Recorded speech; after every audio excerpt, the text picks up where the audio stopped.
ვარებლის ქცევაზე და ცოტა რაღაცებს, აჰა, ოკეი, ხო.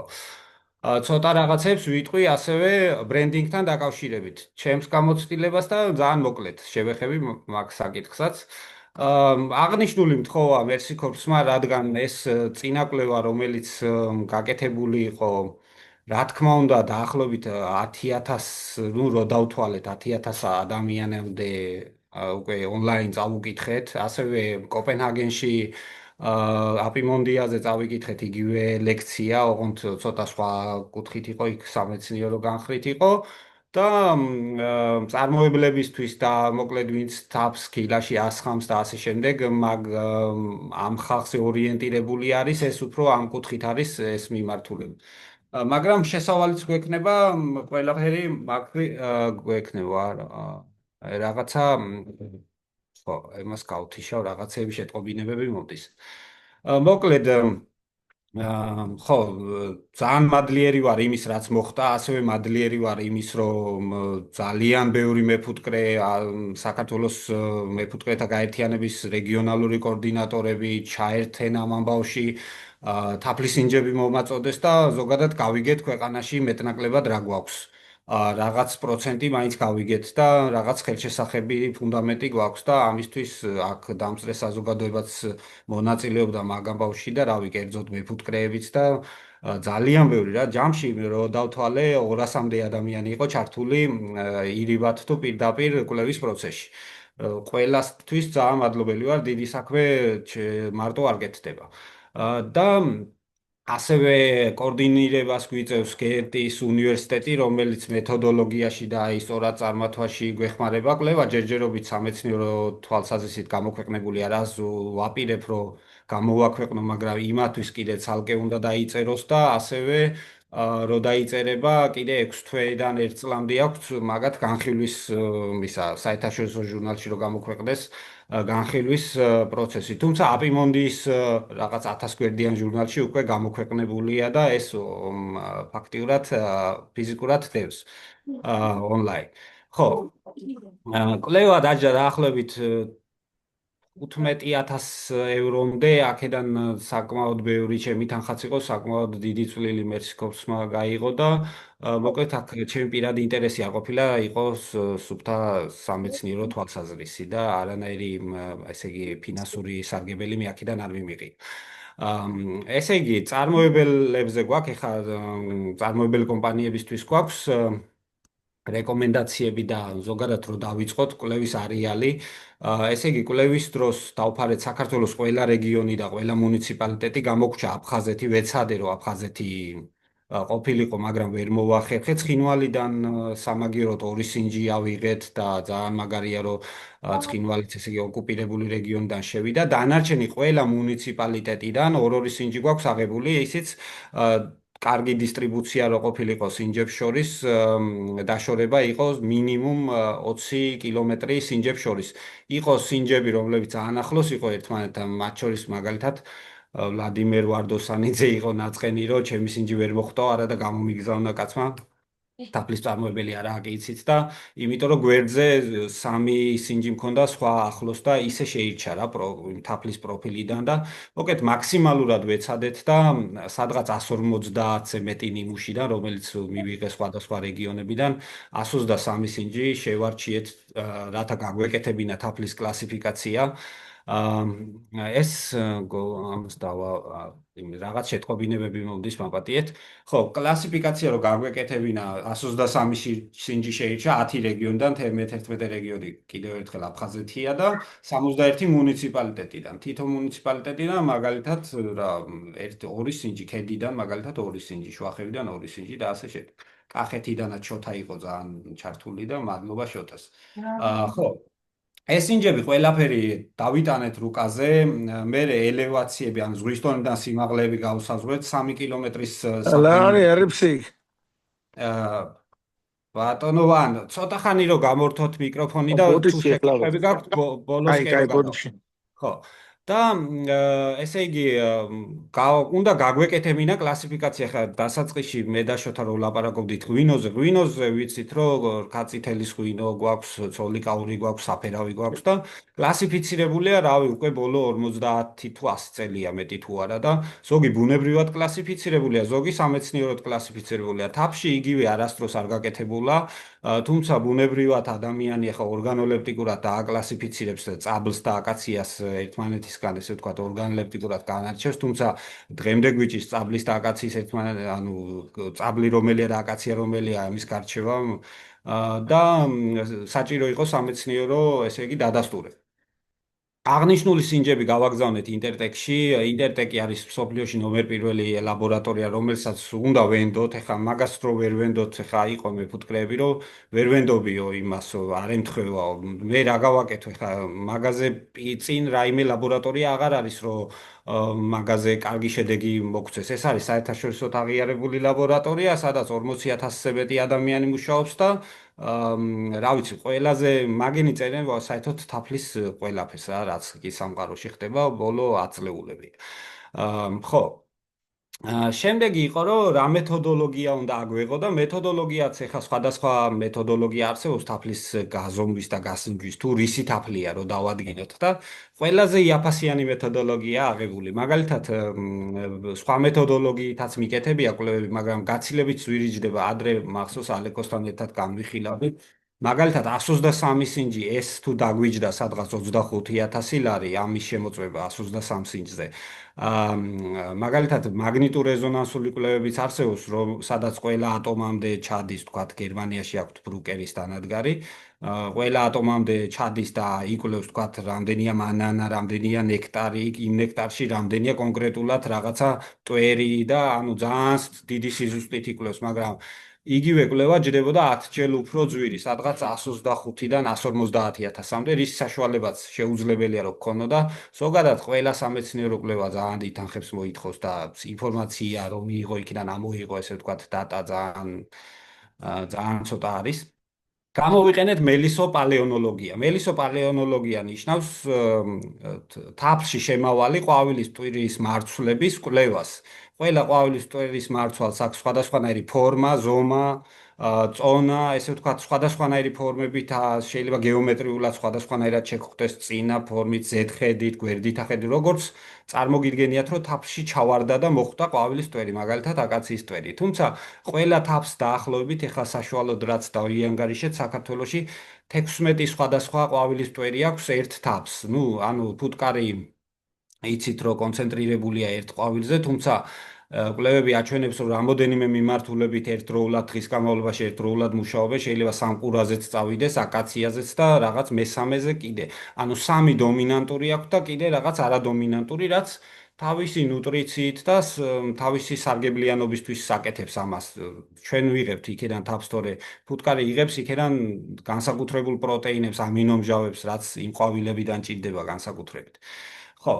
და მელისოპალეონოლოგია საქართველოში ჩემი მოგონილი არ არის და ჩემი გამოყენებული არ არის. პალეონოლოგია მეორე სიტყვა რაც არის ანუ არქეოლოგიაში გამოიყენება. არქეოლოგები ცდილობენ რომ პალეონოლოგიით შეისწავლონ სხვადასხვა ძეგლის იმის ნამარხის ფიზიკური და ფიზიკური თვისებები, მაგრამ მელისო ნიშნავს ყვავილის, ანუ ყვავილის თვისებები რო შეისწავლოს მაგის მეცნიერება.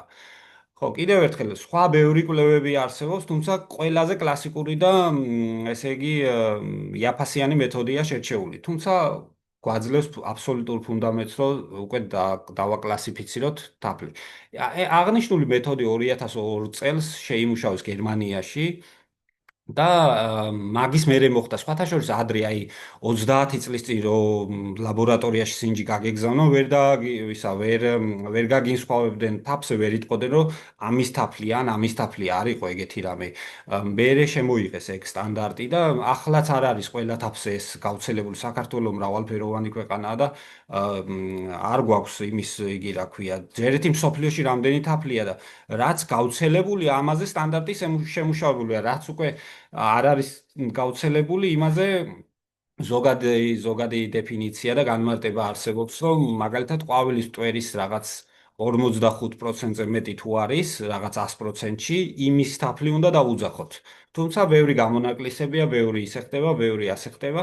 მოკლედ ეს ორ ნაწილად იყო ჩემი კვლევა გაყოფილი. ერთი შეეხებოდა კონკრეტულად რა თაფლები გვაქვს საქართველოში. მეორე ნაწილი იყო რა მოწონს მომხმარებელს და მომხმარებლები რო შეგვესალო.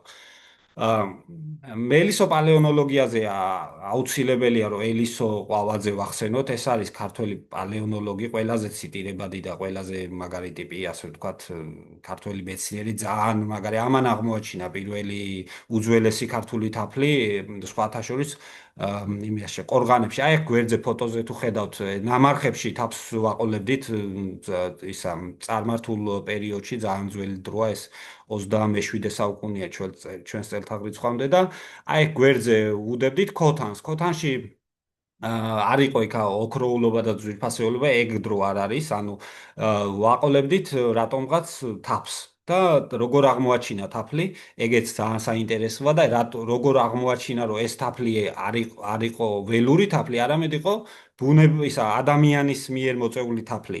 ეგ არის ძალიან მნიშვნელოვანი, იმიტომ რომ შეიძლება ველური თაფლი მოინადირეს იმ დროს. აი, ყვავილის ტვერი აქ ელისო ყვავაძის ქვემოთ რო არის, აი ესე გამოიყურა, ეს სავარაუდოდ კაკლის ყვავილის ტვერია. ნუ ამაზე ატლასები არსებობს, თუ მე ვინმე დაინტერესებულია, შემიძლია გავუგზავნო, რომ როგორ გამოიყურება თითეული ყვავილის ტვერი. ძალიან ლამაზებია, ზოგი ისეთია, ზოგი ასეთია, ვერ გაიგებ, მაგრამ ეხა ეს უშნოა მაგალითად. და ეს ქვემოთ რაც არის, არის ფუტკრის ბეწვი რა, ბუსუსია, რაც ძალიან ბევრ ლომად არის. მე ხარისხზე ვისაუბრებ და გეტყვით, რომ სხვა რანარჩენებია თაფლში რა, იმიტომ რომ ყვავილის ტვერს რო ხედავ სადღაც 20-დან 40 მიკრონამდე, იქ ყველაფერს სხვას ხედავ, შეიძლება ბეწვი დაინახო, შეიძლება ტალახი ჩვეულებრივად და ბევრი რაღაც ნარჩენი. ხო, ამით იმის თქვა მინდა, რომ ეს მელისო პალეონოლოგია, ქალბატონი ელისო მომცა ეს იგი რა ქვია, ესე ვთქვათ, მოტივი რომ მეც გამომეყენებინა მელისო პალეონოლოგია თაფლის კვლევაში. ელისო ისე იმიტომ დაადგინა თუ სიღმეში ჩაუღმავდები, იმიტომ დაადგინა რომ თაფლი ჯერ ერთი ალპურ ზონაშია ეს თაფლი. მეორე იმით დაადგინა რომ ისეთი ყვავილების კომპოზიცია იმ ნალექში, კონკრეტულად იმ ქოთანში თაფლი არ ყოფილა. სხვათა შორის ეგ ქოთანი საერთოდ გაქრა, არც მუზეუმებში არ ვიცი სადა ეხა მეფუტკრეებმა კარგი იქნება გაერთიანება მოიკითხოს და რაღაცა განსაკუთრებული ადგილი მიუჩინოთ, მაგრამ არ არსებობს სადღაც აორთქლდა და მაგრამ ფურცელი და ნაშრომი დარჩენილია და ამას ვერავინ ვერ წაშლის. ანუ ისეთი სახეობებია, რომელიც აი საყოფაცხოვრებო წრის ირგვლივ რო არის, ისეთი მცენარეებისგან არის აღებული და არა ტყეში გავრცელებული მცენარეებისგან. ამით უკვე დასტურდება, რომ ფაქტიურად ვიღაცა რაღაც პრიმიტიულ მეფუტკრეობას ეწეოდა რა. შემდეგი სლაიდი უკვე ეს 123 თაფლის სინჯი რო დავაკლასიფიცირეთ. იყო 1935 ინდივიდუალური სხვადასხვა ყვავილის ტვრის მარცვალი, რომელიც ერთიანდებოდა 162 მცენარეთა სახეობაში და 79 მცენარეთა ოჯახში. ანუ ფუტკარი საქართველოში ეხლა ამ სინჯების მიხედვით საკმაოდ მრავალფეროვან ყვავილებს სტუმრობს. აი აქ ქვემოთ თუ დააპაუზებთ, არ ვიცი ხა ამ სლაიდზე ცოტა ხანი გავჩერდები. ტელეფონით თუ დაასკანერებთ და შეხვალთ, იქ Power BI-ის ის არის ცალკე ინტერაქტიული ის არის და შეგიძლია რეგიონების მიხედვით ათამაშოთ და თქვენ თვითონ აღმოაჩინოთ თქვენს ირგვლივ ახლომდებარე რეგიონებში კონკრეტულად რა არის, როგორ არის და შეგიძლიათ თვითონ გაეცნოთ, მაგრამ ნუ დავაკლასიფიცირეთ, რომ გვაქვს 18 სახეობის თაფლი. კი არ ვამბობ, რომ მხოლოდ 18-ზე ვჩერდებით. მაგალითად, ესპანეთში 45-მდეა უკვე და ყოველთვის ემატება და ემატება. ეს კვლევა საშუალებას გვაძლევს, რომ დაემატოს და დაემატოს. ხო, აქედან 11 გამოვყეთ 18 სახეობის თაფლიდან 11 გამოვყეთ გავრცელებული სახეობები, რაც ერთზე მეტი სინჯითაა წარმოდგენილი, ანუ ამ 123 თაფლის სინჯში რამოდენიმე სინჯი იყო, თქვა, ეგენი გავრცელებულად ჩავთვალეთ, მაგალითად 8 სინჯი იყო აკაცია, 10 სინჯი წაბლი და ასე შემდეგ. და 7 სახეობა წარმოდგენილი იყო თითო სინჯით, რაც იშვიათ სახეობებში გავიყვანეთ. ხო. შემდეგი არის ეს ფოტოების მინდა რომ გამოვიტანო, ქილებშიც მაგ შეიძლება ყველა გაჩვენოთ სალსალკე, მაგრამ წითლად მიწერია თავზე ეცა ჯაბა დავაედმითოთ. წითლად მიწერია თავზე თეთრი აკაცი, ისა, რა ქვია, იშვიათები, რომლებიც არის, მათ შორის ხდება გურიაში, სამცხე-ჯავახეთში, კახეთი, სამეგრელო ძალიან მნიშვნელოვანი, მრავალფეროვანი, ყველაზე მრავალფეროვანი სავარაუდოდ. მაგრამ რაც არის დანარჩენი არის ნაკლებად გავრცელებულები. მოკლედ გვაქვს თეთრი აკაცია, აი ქოლგოსანი რაც შეეხება ეს დუშეთიდან არის, ჩრდილოეთით არის, ეხლა სოფელი არ მახსოვს, მაგრამ ვერ დავადგინეთ რა თაფლის, ისა რა მცენარეა, მაგრამ ქოლგოსანის ოჯახში რო არის უეჭველი და დაახლოებით აი ესეთი ყვავილი უნდა იყოს. კურდღლის ფშხილა გვაქვს, დელოს ღიღილო, კახეთში გვაქვს ესენი. უშკულიდან მქონდა სინჯი, რომელიც საერთოდ გერმანიამ ვერ გამოიცნო, ვერც გვარი, ვერც სახეობა, ვერც მცენარე, მოკლედ არაიდენტიფიცირებულიაო, ესე დააწერა. და დარჩა ესე სხვათა შორის უგემრიელესი თაფლი არის ივანე ჩანქსელიანი თუ სწორად მახსოვს მაგაცის მოწოდებულია. გვაქვს ცვარტკბილი, ძალიან დიდი რაოდენობა გვაქვს ცვარტკბილი საქართველოში, დაახლოებით თაფლების მანანა თაფლი, რასაც ვეძახით, დაახლოებით თაფლების 25% მეოთხედი საქართველოში არის მანანა. სადაც ტყეა, გური, აჭარა, რო წარმოიდგინოთ, სადაც ტყეა ბორჯომი, რავი, სადაც მასიური ტყეა, მასიურად არის მანანა. ეს ვერ ავწდებით ამ ამბავს, იმიტომ რომ თაფლოვანიდანაც იღებს და კი იცით რომ ასევე მცენარეული და ცხოველური მანანა არსებობს და აქედანაც იღებს თავს. ძეძვის თაფლი, რომელიც საკმაოდ პოპულარულია აღმოსავლეთ საქართველოში, ქვემო ქართლში, შიდა ქართლში. ბექონდარა, რომელიც უიშვიათესი თაფლია, სხვათა შორის ბექონდარაზე და სუროზე ცალკე მინდა რომ მე ვთქვა, რატო არის განსაკუთრებული თაფლები. და ორივეს ძალიან დიდი შანსი გვაქვს, რომ ორივე თაფლი საკმაოდ ბლომად ავიღოთ და გავყიდოთ სამჯერ უფრო ძვირად, ვიდრე თქვათ, ეხა რეგულარულ თაფლებს ყიდით. ამორფა გურიაში, ახლა ამორფა კიდე გურიულები იციან, ეს ამორფას თაფლია. მასე არ არის, ეხლა ამორფას თაფლი ძალიან იშვიათია. ამორფა ნარევი თაფლები ბევრია, მაგრამ აი სუფთა ამორფა იყო ჯიხეთის დედათა მონასტრიდან მოგვაწოდეს, აი სუფთა ამორფაა 80 რაღაცა პროცენტიანი. კესანე ძალიან ბლომად არის, ესე კესანეს რა ჭირს? თვითონ ამ ყვავილს წაბლივით აქვს ძალიან ბევრი არის მტვერი. ეხლა მე მაგაზე ძალიან არ გამიგძელდეს, მაგრამ მტვერი არის, ესე იგი, under represented, ნაკლებად წარმოდგენ, არის ყვავილები ნაკლებად წარმოდგენილი მტვერით, მაგალითად აკაცია 15, რო ვიძახით 15%-იანი აკაცია უკვე აკაციაო, იმიტომ რომ ნაკლებად წარმოდგენილი მტვერია, გაფანტული არის და კესანე და წაბლი არის აი მტვრის ბუდე რა, შეიძლება 80-90% იყოს თაფლში წარმოდგენილი. თუმცა გვაქვს კესანეს და თეთრი სამყურას თაფლი ძალიან მნიშვნელოვანი. სამ რეგიონში გვაქვს და საქართველოში წაბზე და აკაციაზე ორჯერ ბევრი არის თეთრი სამყურას თაფლი და ასევე ძალიან მნიშვნელოვანია ის ვთქვათ, რომ ამერიკაშიც ძალიან ბევრი არის თეთრი სამყურა და პირდაპირ ამერიკის ბაზარზე ვართ. ეხლა შიდა ქართლი, ქვემო ქართლის ხალხს არ არის მეფუტკრეობა ძალიან ისე გავრცელებული, თუმცა ძალიან ბლომად გვაქვს თეთრი სამყურა, რომელსაც აქვს ძალიან კარგი საექსპორტო პოტენციალი. მულტიფლორაში გავაერთიანეთ ყველა ის თაფლი, რომლის მტვერი 45%-ზე ნაკლებია და ყველა სხვადასხვა იმის არის, რა ქვია, პატარ-პატარა მოკლედ რა ისა ბლოსომ ისა ყვავილის თაფლი რა, ჩვენ მინდვრის თაფლი რო ვეძახით, ეგ არის. ოღონდ მულტიფლორაც ორ ნაწილად გავყეთ, ეს იყო ალპური მულტიფლორა და ჩვენ ბარის მულტიფლორა, ალპურს დავარქვით. უბრალოდ ალპური იმიტომ რომ იქ უკვე სხვა ყვავილები იყო, რომელებიც ესე იგი დაახლოებით 1800 მეტრზე მოტყვავილობდნენ და ამისგან და გამოუყევით ეს საკმაოდ ბევრი სამუშაო ჩატარდა მაგ მიმართულებით. ოქროწყებლა ყველასთვის ცნობილია, ცაცხვი და წაბლი ყველასთვის ცნობილია. აქედან სხვათა შორის უნდა ვიცოდეთ მეფუტკრეობა, რომ წაბლი და აკაცია არის ძალიან ადვილად გარემოსთვის ეს არის რა, რა ქვია, დროთა განმავლობაში მოკლედ თანდათან შემცირდება წაბლიც და აკაციაც ბუნებაში და ეს იქნება გარდაუვალი, იმიტომ რომ კლიმატს ვერ უძლებს, ძალიან არამდგრადი ხეა და რაღაც ესეთი ის არის. აი მე მაგალითად ჩემს ბავშვობაში, ჩემს გარემოში, ქედაში სულ წაბს ვკრებთი და წაბლი აღარ გვაქვს. და ამ პროცესს თვითონ ხედავ. სუროს თაფლი, რომელიც ძალიან ბევრია, თუმცა თელავის იმის სადღაც ახლოს ალაზნის ველების ჭალებიდან რაღაც ჯარა იყო ისა ჯარა იყო ფუტკარი იყო ფუღუროში შესახლებული და იქედან გამოღებული თაფლი იყო და სრული სურო იყო, მოკლედ 98%-იანი სურო იყო და ძალიან მაგარი თაფლია საფრანგეთში მოგთხოვეს ჩვენ სურობს თაფლი და ძალიან ძვირს იხდიან და ყველაზე მნიშვნელოვანი რაც ასევე შეუძლებელია არის იგი რა ქვია ხილის თაფლი. ხილის თაფლად დავაკლასიფიცირეთ ყველა სახეობა რომლებიც ეზოკარში გვხვდება. ეს იყო ესე იგი პირუს, პრუნუსის და რუბუსის გვარი.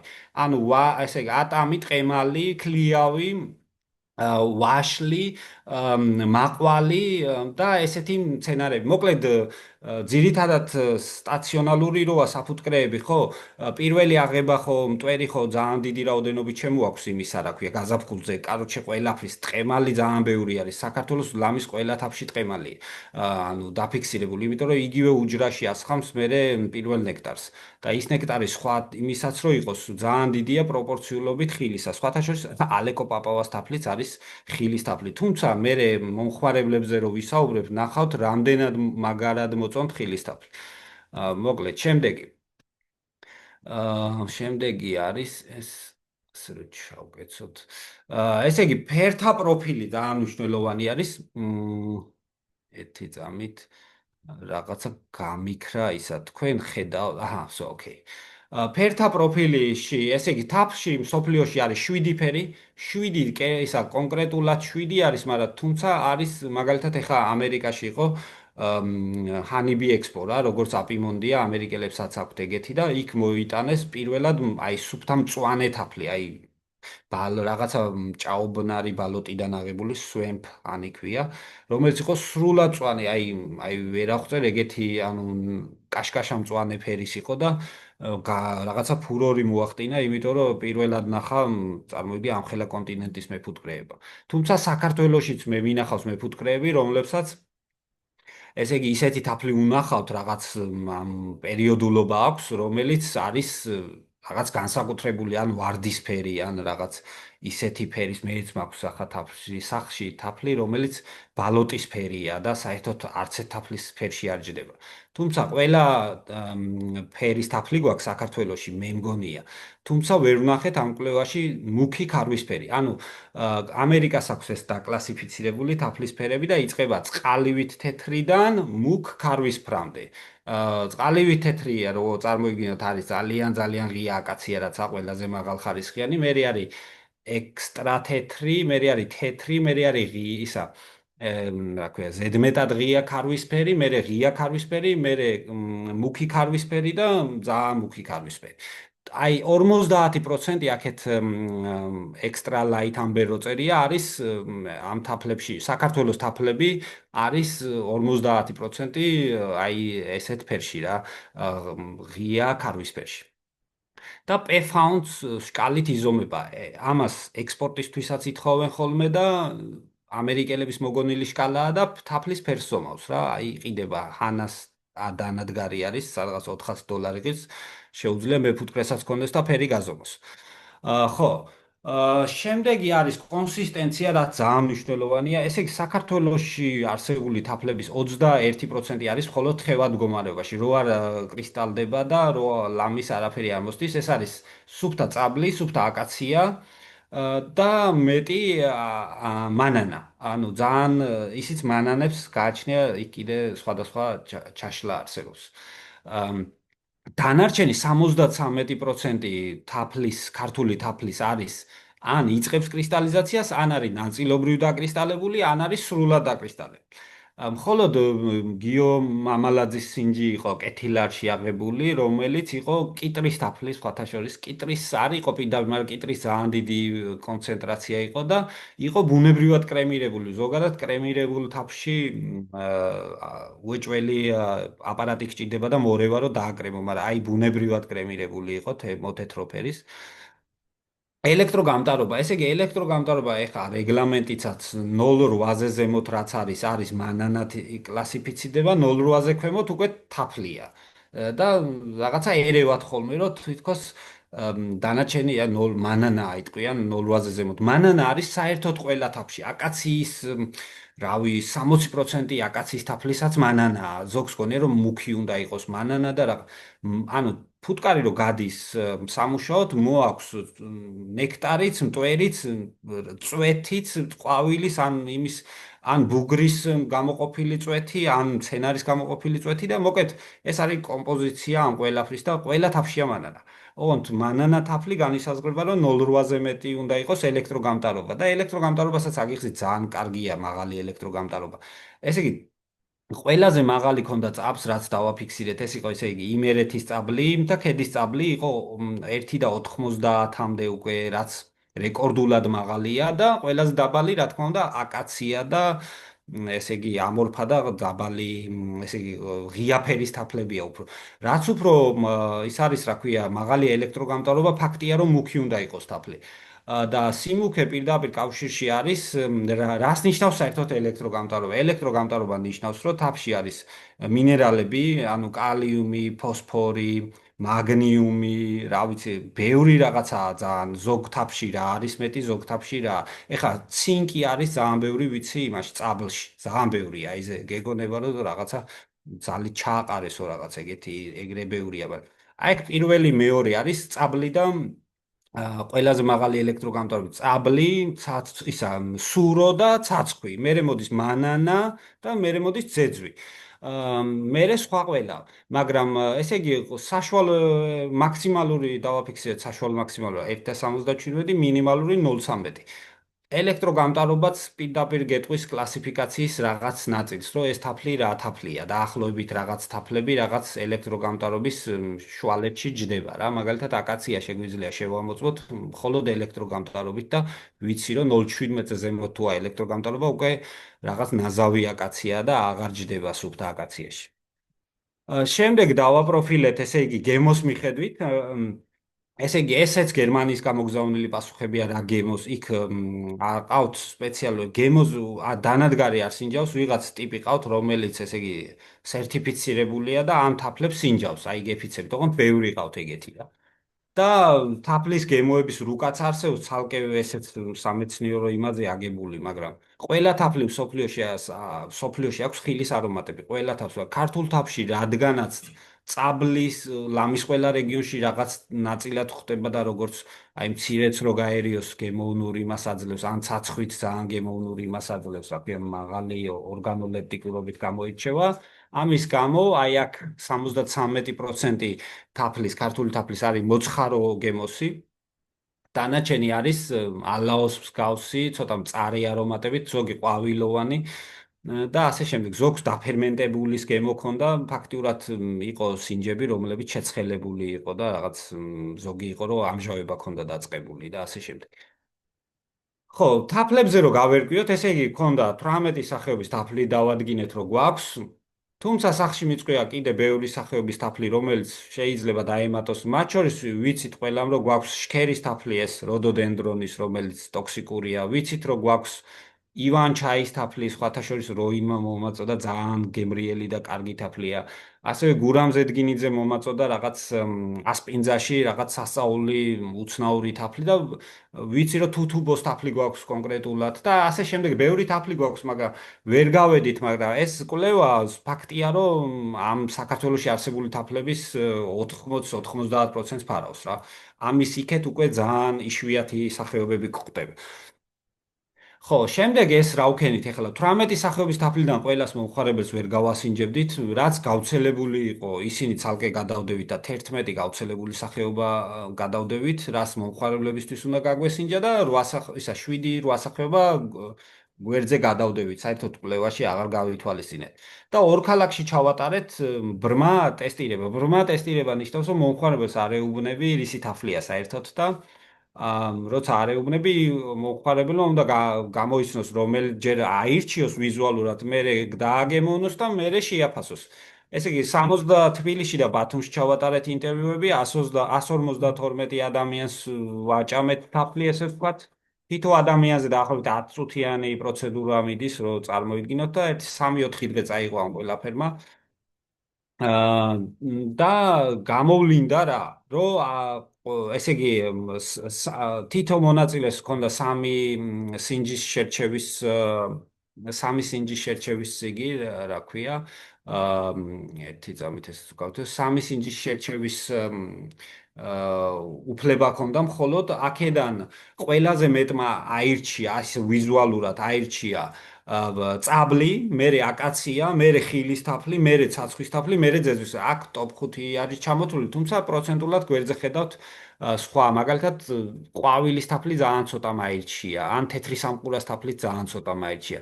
იგი წაირჩიეს ოქროწყებლად სხვათა შორის. მაგრამ ყველაზე ბევრი, ალბათ გეტყვით რატომაც, კონსისტენციურად, ესე იგი, დანარჩენები ნახევრად დაკრისტალებული მდგომარეობაშია და ყველაზე ესე იგი თხევად მდგომარეობაში იმ 11 სახეობაში იყო აკაცია და წაბლი და სავარაუდოდ ამან გამოიწვია ეს ყველაფერი. შემდეგ რო აირჩიეს, ეუბნებოდით, რომ რო აირჩევ, ანუ ქულები უნდა მიანიჭოს თითოეულ ამ სამ სახეობას რო გასინჯავს, არის ის რისი თაფლია, უწევს ქულებს, რომელი მოეწონა გემოზე რა. და აქაც უკაცრავად, აქაც საინტერესო არის, რომ ყველაზე მეტი მოეწონათ წაბლი. სხვათა შორის რამდენს არ მოეწონა იმასაც ვთვლიდით, რაც ძალიან მნიშვნელოვანია. და შემდეგ მოეწონათ, რა ქვია, ხილი, ასევე მოეწონათ, იგი რა ქვია, ცხვარტკბილი, მანანას თაფლი, აკაცია და ასე შემდეგ. ყველაზე ბევრი აქაც აკაცია და ჩესნათია. თუმცა განსაკუთრებულად უნდა აღინიშნოს, რომ ყვავილის თაფლი ვინც გასინჯა 20 ადამიანმა გასინჯა, არც ერთი არ იყო, რომ არ მომეწონაო ეთქვას. მაგრამ აი ხო არის ორი ხო ვიღაცა ოდიში ხო არის მაგალითად სიტუაცია, როცა მაგალითად ორი ადამიანი დგას, ერთი და იგივე თაფლს სინჯავს, მაგრამ ერთს მოწონს, ერთს არ მოწონს რა. წარმოგიდგენთ წაბლზე მაგალითად. აი წაბლზე მაგალითად 6%-ს წაბლის თაფლი რო გასინჯა არ მოეწონა. ან იგი რო ვნახოთ ოქროწყებლა, რომელიც ჩვენთვის ესე ჩვენთვის კი არა მსოფლიოში აი სველი რაღაც ტრიაპკის თუ რაღაცის ბოდიში სუნი აქვს, გემოზე ძალიან მაგარია, 87%-ს რო გასინჯა მოეწონა. უფრო ყველაზე მეტი არ მოეწონა ესანეს თაფლი, რომელსაც მართლა ზოგადად ალპურ თაფლებს აქვს სპეციფიკური გემოები. არ ვიცი, ზოგს უმეტესობას მომხმარებლები ვერ ეჩვევა. ადამიანი ლექსო მახსოვს, სულ რეკლამას უკეთებს, რომ აი ცხინვალიდან ვარ და ჩემი ბავშვობის თაფლი და აი მეც ეგეთი ის მაქვს, რა ქვია, წარმოდგენა, რომ ადამიანი იმ გემოთა პროფილს არის მიჩვეული, სადაც დაიბადა. მაგი არის სხვათა შორის იმის კითხვაზე პასუხი, რატომ მოწონს ძეძვი? იმიტომ რომ მე რო ძეძვის თაფლს ჭამ გემოზე არ მომწონს, მაგრამ აღმოსავლეთში ხა იმ ადამიანებს ძეძვის თაფლი არიან გაზრდილები და აუცილებლად მოეწონებათ. ისევეა რეგიონალურად, ესე იგი გემოთა პროფილი ესე თამაშობს რა. ამიტომ ესეც მნიშვნელოვანია, რომ გავითვალისწინოთ. ეხა მერე ვკითხეთ, რომ სატყიდულობენ ეს 152 კაცს ვკითხეთ სატყიდულობენ თავს და საინტერესოა, რომ ნდობა ნაკლებია და უმეტესობა არჩევს, რომ პირდაპირ მეფუტკრიდან იყიდოს. უმეტესობა, აი 51% აქ ჩანს, რომ მეფუტკრიდან არჩევს, რომ იყიდოს და ასევე ძალიან მნიშვნელოვანია მწარმოებლებისთვის, რომ გაითვალისწინოთ, რომ 20% ყიდულობს, ისა რა ქვია, 20% საჩუქრად ღებულობს თავს. აი ნათესავისგან, მეგობრისგან, რაღაცნაირად არ ვიცი, ეს მიუდის ოჯახში თაფლი საჩუქრად 20%. მაგალითად, თუ შევადარებ სუპერმარკეტებში ნაყიდ თავს 10, ხოლო 10% ამბობს, რომ სუპერმარკეტებში ვყიდულობთ უფრო ბევრი, უფრო ბაზრობაზე ან ღია ბაზრობაზე და ყველა ბაზრობა ერთად გულისხმობა 11% არის. ხოლო 12% ონლაინ უკვეთავს რა, ონლაინ უკვეთავს ზოგი, რა ვიცი, აპლიკაციიდან, ზოგი პირდაპირ რაღაც გვერდები 1000 კი იცით, მომხმარებლ იმას წარმოებელს ესე უკავშირდება და ასე უკვეთავს, მაგრამ ყველაზე დიდი, ესე იგი, გაყიდვა თუ უნდა გქონდეს აქედან დასკვნა არის, რომ უნდა იყო მეფუტკრე და ასევე მწარმოებელი. მეფუტკრე თუ არ ხარ, გაგიჭირდება გაყიდვა, გაგიჭირდება რა, უფრო მეფუტკრეზე ძალიან დიდი აქვს სანდოობა რა. ხო და ამიტომ ვიყოთ მეფუტკრეები. შემდეგი ესე იგი არის ფაქტორები, რომლებიც გავლენას ახდენ შესყიდვის ქცევაზე. აქაც იყო რომ ავარჩევინეთ, ესე იგი რის მიხედვით და ძალიან საინტერესო პასუხები წამოვიდა აქაც, იმიტომ რომ რის მიხედვით ყიდულობენ თავს არის პირველი, აი არა ინტერესებთ არდანფერი, არ უნდა იყოს კარგი გემოსი რა. სხვა ცოდნა ძალიან ნაკლები აქვს ზოგადად ქართველ მომხმარებელს, სოფლიოში ძალიან ცოდნა ძალიან დაბალია. მაგი კი არა, რამიკვის მეფუტკრეს არა აქვს ცოდნა თვითონ მისი თაფლი როგორია, ყველას მოწონს ეხა უხარია რომ მისის კიდან თაფლი ამოვიდა და ის ყოველთვის მოწონს ეხა. ღვინოც რო დაგიდგება, რა ღვინოც დაგიდგება, ის მოგწონს რა ადამიანს. ეგრე არის ყველაფერი, მაგრამ გემო არის პირველი, რასაც მოხარებელი ყურადღებას ანიჭებს, 76%-ში გემოს ანიჭებს ყურადღებას. მე ხარისხი, ამ ხარისხს რას ეძახიან არ ვიცი, მაგრამ თავის წარმოდგენაში უნდათ რომ ესე იგი მაღალი ხარისხის იყოს. და შემდეგი არის ფერი. ძალიან მნიშვნელოვანი. ანუ დამახსოვრებული აქვთ, რომ თაფლი ასეთი ფერის უნდა იყოს, რაღაც თავისი ის აქვს აღქმა თაფლის შესახებ და აი ეს თაფლი რაც აღქმა აქვს, ასეთი ფერი უნდა იყოს, რაც ასევე ხას უსვამს, რომ შეფუთვის დროს ფერზე ძალიან, იმიტომ რომ გემოს ვერ გაასინჯებ შეფუთვის დროს, ეხა ქილაში რო თაფლი არის, ვერც ხარისხს, თუმცა ხარისხზე უნდა მიუთითოთ სადღაც, რომ ან ნედლი, ან ნატურალური, ან რაღაც მკაფიოდ უნდა ეწეროს, რომ ძალიან მაღალი ხარისხისაა, რაც იმაზე დიდი ყურადღებას იქცევს, ვიდრე ისა რა ქვია, ფერი, მაგრამ შემდეგი არის ფერი. შემდეგი იყო სურნელი, ფასი ძალიან ნაკლები აქვს, ხო, ფასზე დატვირთო 27% უყურებს ფასს, დანარჩენები ფასს დიდად არ უყურებენ, ამიტომ შეგიძლიათ ანუ თამამები იყოთ ფასის მიხედვით და ბრენდს რაც შეეხება, აი ყველაზე ცოტა 8% იყო მომხმარებლებისა, რომლებიც ამბობენ, რომ აი იმიტომ რომ არც არის ჩამოყალიბებული ბრენდები. ეხლა ერთმანლობა ეხლა იმაშვებით, რა ქვია, ბაზარზე ვიმკვიდრებთ კომპანიები თავს და ბრენდირება ხდება და ესე იგი მომხმარებლის ცნობიერებაში უნდა დაილექოს, როგორც კოკა-კოლა დაილექება, ისე უნდა დაილექოს, რომ რაღაცის თაფლია. რაღაცა ბრენდის, თორე ეხა იქამდე რაც მომხმარებელი ყიდულობს არის ქილაში ჩასხმული ან მეფუტკრიდან, ან ნებისმიერიდან ცარიელ ქილაში, რომელსაც არანაირი ეტიკეტირება არ აქვს, ჩასხმული თაფლი. ხო. შემდეგი არის ასევე ამ მომხმარებლებს 150 კაცს წინ დაულაგეთ 5 სხვადასხვა ზომის ქილა.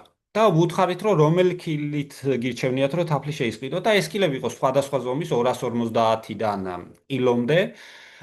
და აქ საინტერესო ის აღმოჩნდა, რომ ესე იგი დამგვალებულ რიცხვებს არჩევენ და ჩვენ მეფუტკრეებმა და ზოგადად გაჭირვებულმა ცხოვრებამ მოიტანა ეს, რომ დღემდე ლიტრა კილოს ვერ ვარჩევთ ვერც მეფუტკრეები, რომელი დაუძახოთ და მე ესე იგი სახში რომ გამოვიდოდა და ვიღაც მოგთხოვდა თავსლიტრიანი ბანკა გქონდა და ეუბნები, რომ აილიტრიანი ქილა მაქვს და ამაში კილო ნახევარი ჩადის და მე ანუ ეს დამკვიდრდა ჩვენს საზოგადოებაში, რომ თითქოს საერთოდ აი არც დასავლეთის ქვეყნებში ეგეთი რამე არ მინახია, რომ რაღაცა ლიტრაჟობასთან იყოს კავშირში, ან შეფუთვა, ან საუბარში, ან კომენტარში, რაც ჩვენთან დღემდე აქტუალურია და მოსაკლავია ეს თვითონ ეს თემა ისევ მეფუტკრეებმა უნდა მოუკლათ, იმიტომ რომ აღარ უნდა იყოს დიალოგი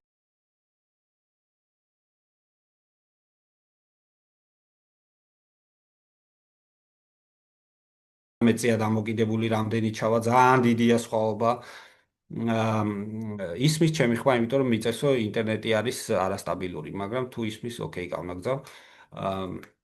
ხო, მოკლედ დავადგინეთ, რომ 9 კილოგრამი არის ის რაოდენობა, რომელსაც ყველაზე მეტი მომხმარებელი ირჩევს. აი ეს შვანაწილია, ეს 52% ირჩევს 9 კილოგრამიანს. მერე მოდის კილოგრამიანი, რომელსაც 46% ირჩევს და მერე მეოთხედ კი ისა, ხო, კვარტერი 25-იანი რა, 27% ირჩევს. ვიდრე არაირჩია 0.33, ანუ ქილის ზომაც ისე უნდა შეირჩეს, რომ მომხმარებელმა არ იწვალოს, იმიტომ რომ იმის თავში დღემდე არის ლიტრა, კილო, რა უქნა, როგორ გავამრავლო, რაღაცას წვალობს, რო ქილას დახედავს, გამოკვეთილი წონა რო ეწეროს, ყოველთვის ურჩევნია. აი აქ ფასებია კიდევ ეს სკრინიც თუ გინდა შეინახეთ, ანუ აქ საინტერესოა მომხმარებელის რამდენი უნდა რომ გადაიხადოს. მაგალითად, 9 კილოგრამიანში სხვადასხვანაირი ფასებს იხდა. ახლა ეს 23% ამბობს, რომ 19-დან 21 ლარამდე გადავიხდიო 9 კილოგრამიანში. 12% ამბობს, რომ 17-დან 19 ლარამდე, 23% ამბობს, რომ 14-დან 16 ლარამდე გადავიხდი. ამიტომ თქვენი ფასების პოლიტიკად შეგიძლიათ, რომ აი ამ მონაცემებიდან რაღაცები გამოიანგარიშოთ. თუმცა როგორც აღვნიშნე, ფასს დიდი ყურადღებას არ აქცევენ მომხმარებლები. 8% ის მხოლოდ თუ რაღაც იყო 27% ბოდიში. ხო, ეხა ეს ყველაფერი მონაცემები, აქ კიდე ძალიან ბევრი მონაცემია, ახლა აქცენტია ამაზე გქონდა გაკეთებული და ისა რა სარგებლიანობა უნდა გქონდეს. ეხლა პირველი ის არის, რომ ოდესაც მოხდება გეოგრაფიული იდენტიფიკაცია და თაფლების იდენტიფიკაცია, უკვე ადვილი არის ვაჭრობა. ადრე მახსოვს რომ აკაციის თაფლს რო ვყიდი ჩვენ, აკაციის თაფლი იმერეთში ძირითადად იმერეთია წარმოებელი.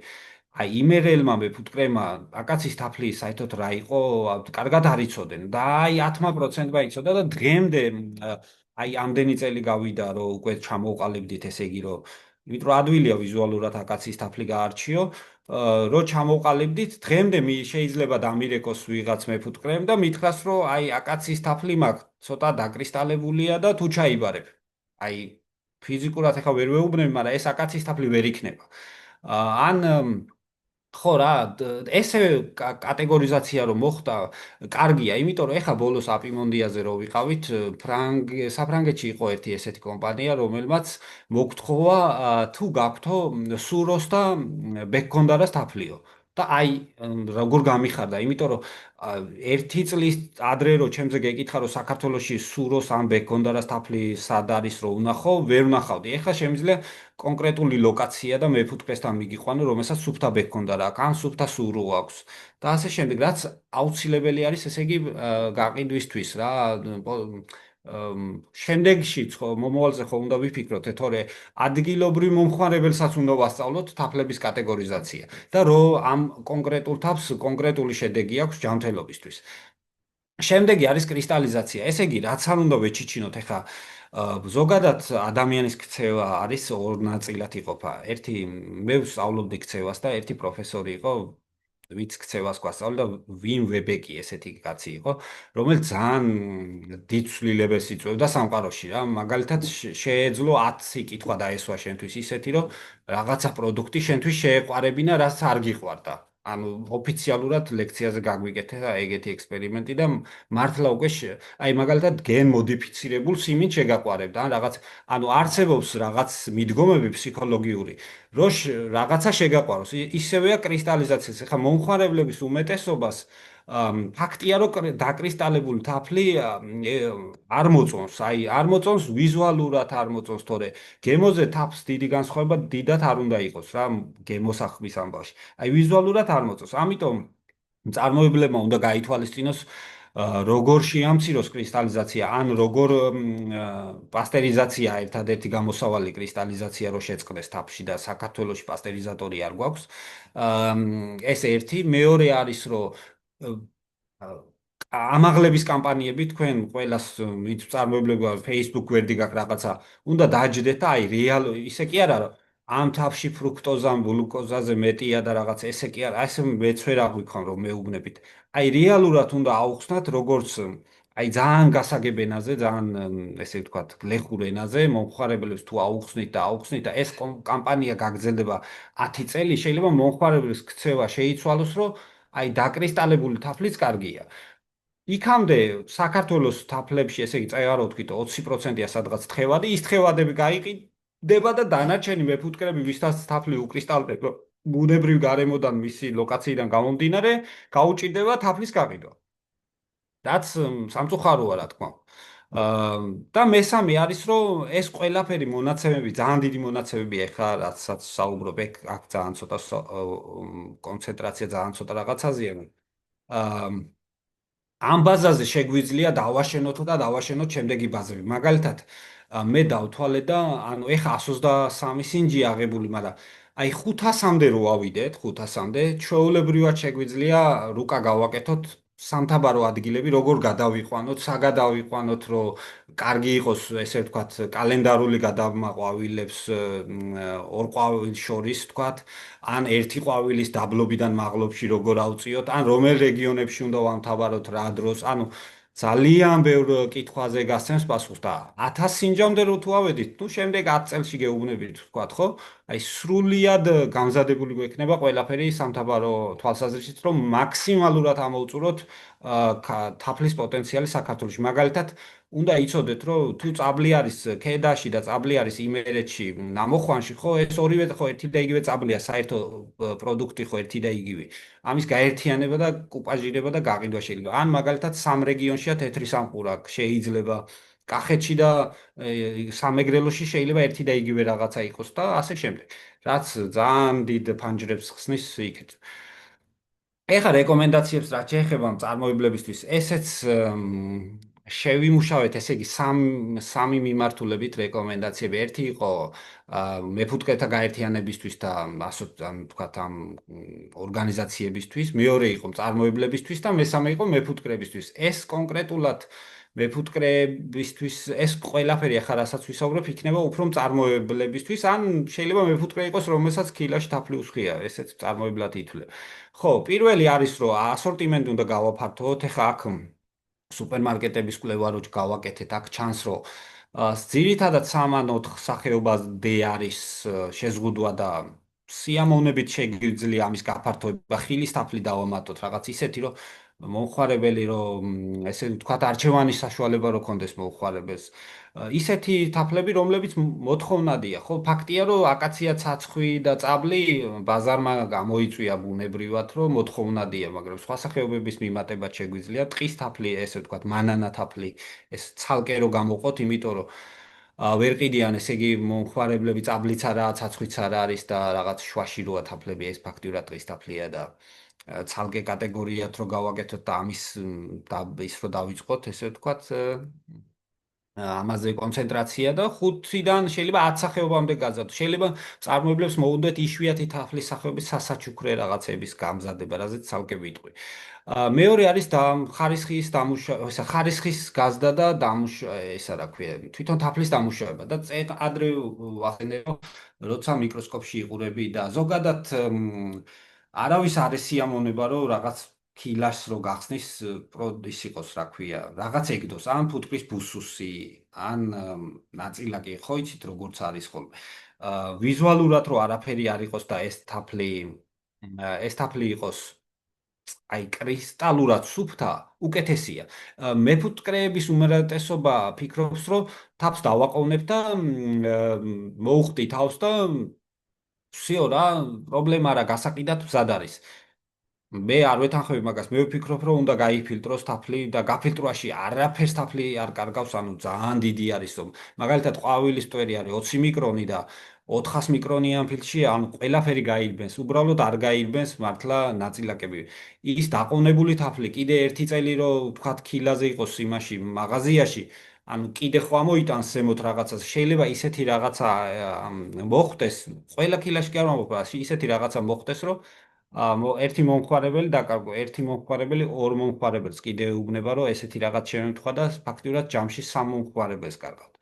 მაგას ჯობია, რომ თავი დაიზღვიოთ და გაფილტროთ თაფლი. მეორე პასტერიზატორები საქართველოში არ გვაქვს პასტერიზაცია. პირიქით ვამბობ, რომ თითქოს პასტერიზატორი აკარგვინებს თავს იმას თვისებებს, თავს თვისებებს, დროც აკარგვინებს. ყველაფერი ან დროს ვერაფერი ვერ უძლებს საბოლოო ჯამში. ამ პასტერიზაციის და გაფილტვის ერთ-ერთი პლუსი ისიც არის, რომ კრისტალიზაციას მაგრად ანუ ანელებს, ძალიან მაგრად ანელებს.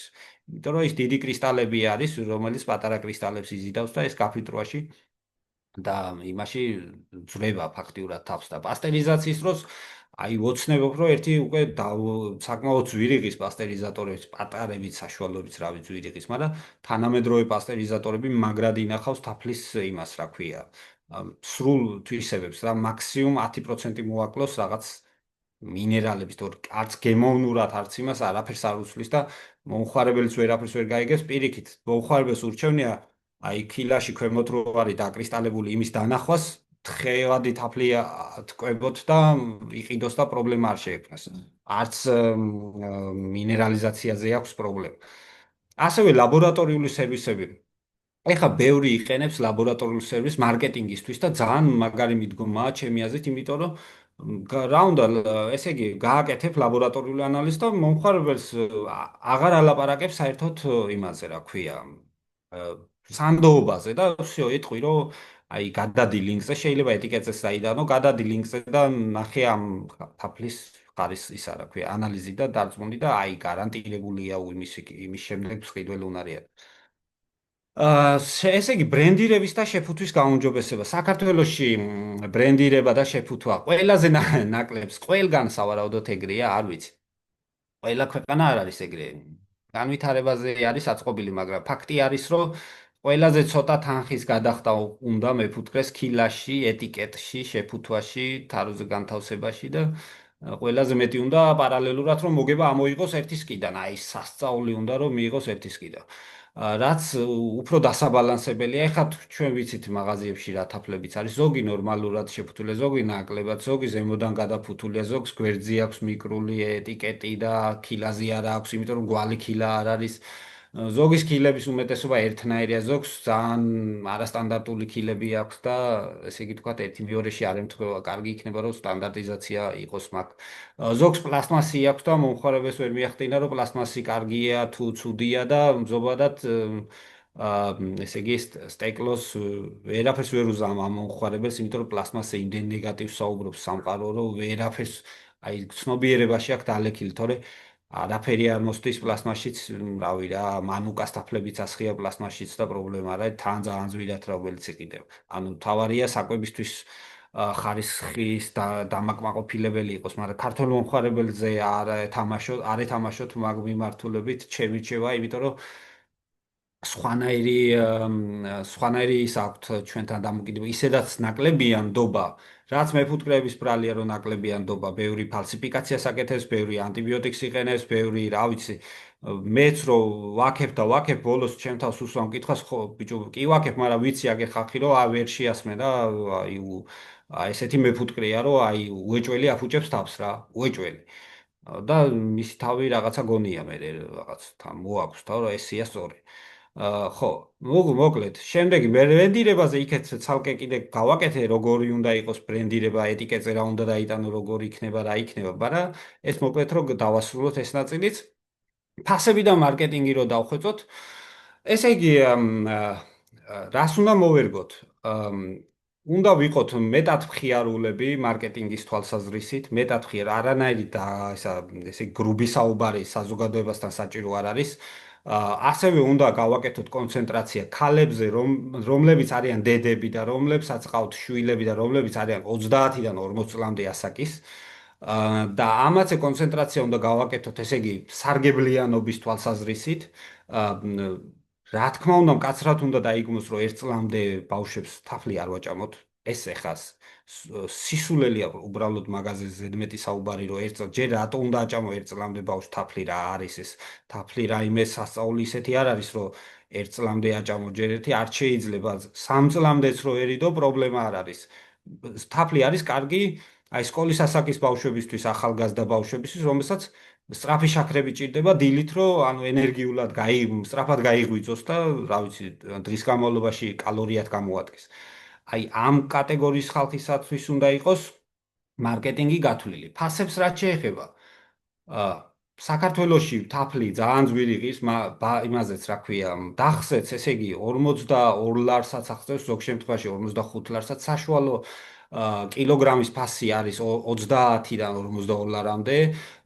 მაგარი ფასია, ეხლა რა ვიცი რა, ლონდონში რო შევამოწმეთ თაფლის ფასი, რავი, კილოგრამზე 15 ლარს არ ცდება. ჩვენ ევროპაში ძალიან იაფია, რა თქმა უნდა, ბანძი თაფლები უდევთ და იმიტომ. და მაგარია რომ ეგეთი დიაპაზონი გვაქვს ფასების. ვიცი რომ იქ ბევრი იგი დახლი გახევთ ეს ნაწილი გაკლებთ რაღაცებს და ბოლოს ნაკლები გრჩებათ. ეგ ყველაფერი ყველა ბიზნესში ეგრეა, მაგრამ ძალიან მაღალი აქვს return on investment, ანუ ინვესტიციაში ჩადებული ამონაგები აქვს ძალიან მაღალი ქართულ თავს. როგორც ადგილობრივზე, ასევე მე მგონი, რა ვიცი, საერთაშორისო მასშტაბითაც ჩვენ არ გვიჭირავს 2 ევროიანი სეგმენტი, ჩვენ გვიჭირავს როგორც ევროკავშირის ფასია, ის სეგმენტი, როგორც უნგრეთის ფასია, როგორც აღმოსავლეთ ევროპის ფასია მინიმუმ. ეხლა ჯარა გაიყიდა ის რაღაცა გადაცემა იყო, რომ თითქოს რაღაც ძალიან ძვირად გაიყიდა. ჯარა ძალიან ძვირი ღირს, ადგილზე მეფუტკრესაც ძალიან ძვირი, ყველაფერი ძალიან რთულია ჯარას შემთხვევაში და რა ვიცი, $40-მდე თუ რაღაც ეგრე გაიყიდა. ხო, მოკლედ ფასები და მარკეტინგი არის დასახვეწი. ასევე ყველა თაფლი ერთნაირი ფასი ხო როგორ შეიძლება იყოს? უნდა იყოს თაფლები, რომლებიც მაღალი ფასის კატეგორიზაცია, წაბლი, აკაცია და რაც თხევ რაღაც რაზეც რაც მომხმარებელს ძალიან უყვარს. სხვათა შორის წაბლი და აკაცია ჯამში არის საქართველოს თაფლების 10%, მეტი არ არის. დანარჩენი სხვა თაფლებია. და ესე იგი 10 ეს უკვე ნიშე პროდუქტია და ესენი უნდა იყოს მაღალი. გასაგებია, მაგრამ როგორ შეიძლება ყვავილის თაფლი და წაბლის თაფლი ერთნაირ ფასში გაიყიდოს? ეს კატეგორიზაცია დასალაგებელი. შემდეგი არის შეფუთვები და საჩუქრები. ესე იგი თუ ვიცით, რომ 20% ესე ყოველი მეხუთე კაცი ვიღაცას ჩუქნის, ან უჩუქნია საჩუქარი ნათესავისთვის ახლობლისთვის თაფლი.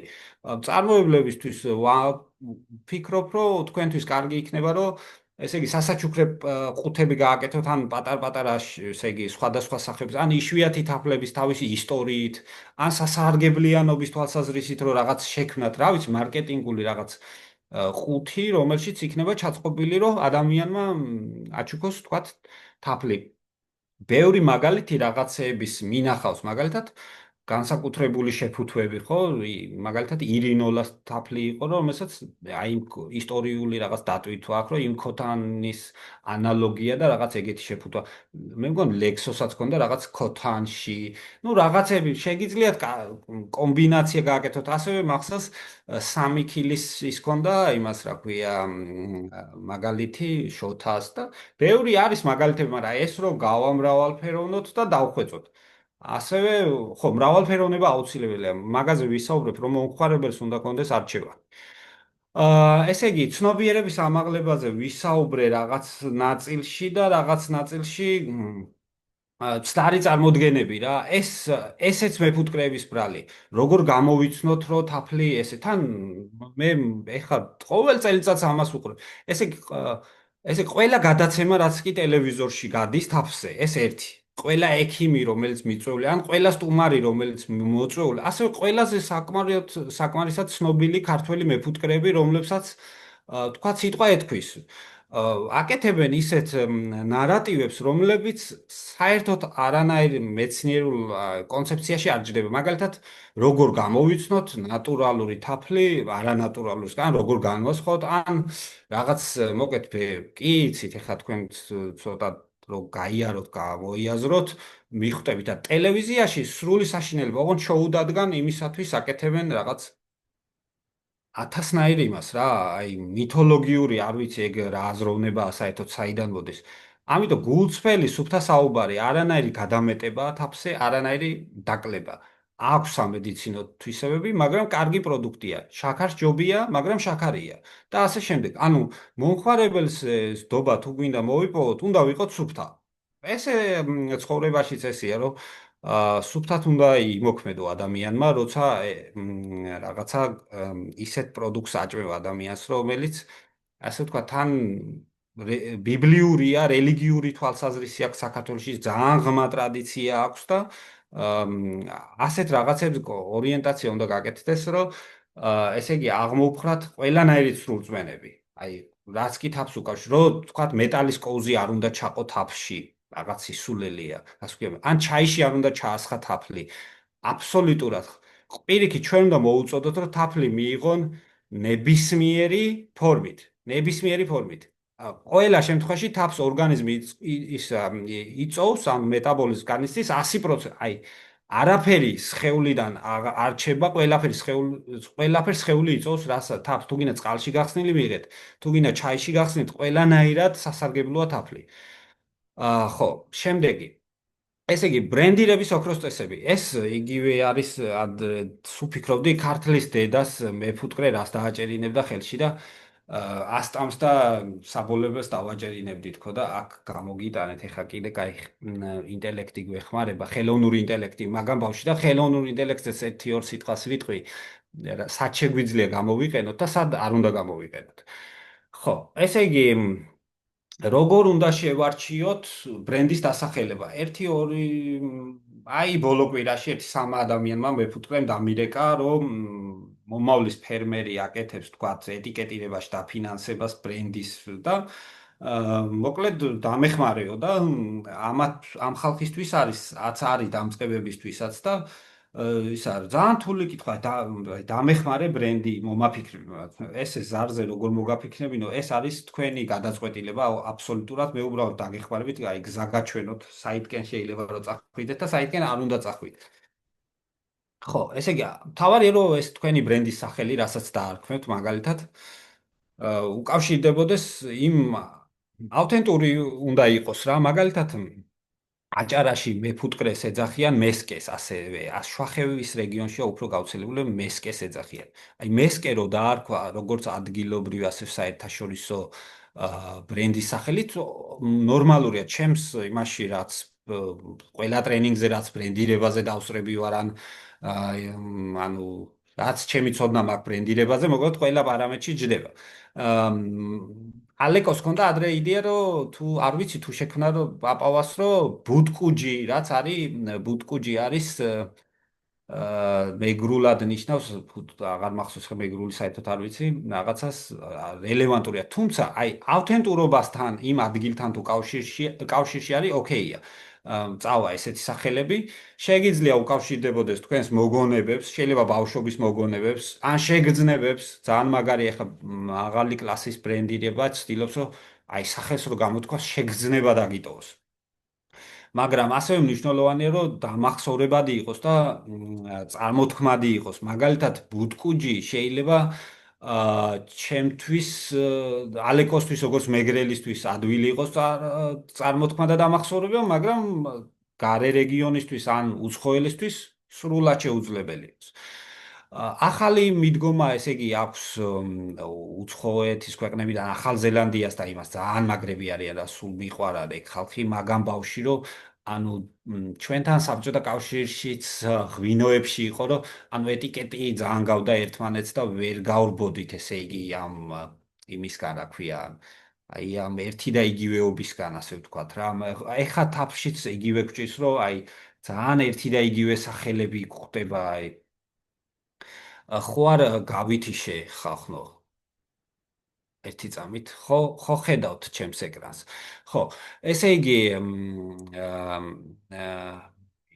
მინიმალიზმი და აბსტრაქცია ხო მინიმალიზმი და აბსტრაქცია ძალიან მნიშვნელოვანია შეგიძლიათ დაახატოთ შავი ვეშაპი რაღაც ეტიკეტზე და რაღაც სახე ტუგა დააწეროთ აი უბრალოდ ეხა მოვიფიქრე მაგალითისთვის გეუბნები შეიძლება თაროზე რო ეს თაფლი მოხვდეს უფრო ეფექტური და ის იყოს რა ქვია ვიდრე მეფუტკრის თაფლი აი რაღაც ესეთი რო ეწეროს ანუ აბსტრაქციას და მინიმალიზმს ძალიან დიდი ძალა აქვს ეხა თვითონ ბრენდის სახელის შერჩევისას მნიშვნელოვანი არის რომ ესეც ფსიქოლოგიურზე და ქცევით კვლევებზეა დაფუძნებული რომ სამ ხმოვანს არ აღემატებოდეს სახელშემავალი ხმოვნების რაოდენობა არ აღემატებოდეს სამს და ორი ხმოვანი თუ აქვს თლად უკეთესია მაგალითად მესკეს აქვს ორი ხმოვანი ბუტკუჯის აქვს სამი ხმოვანი ბუტკუჯი ხო სამი ხმოვანი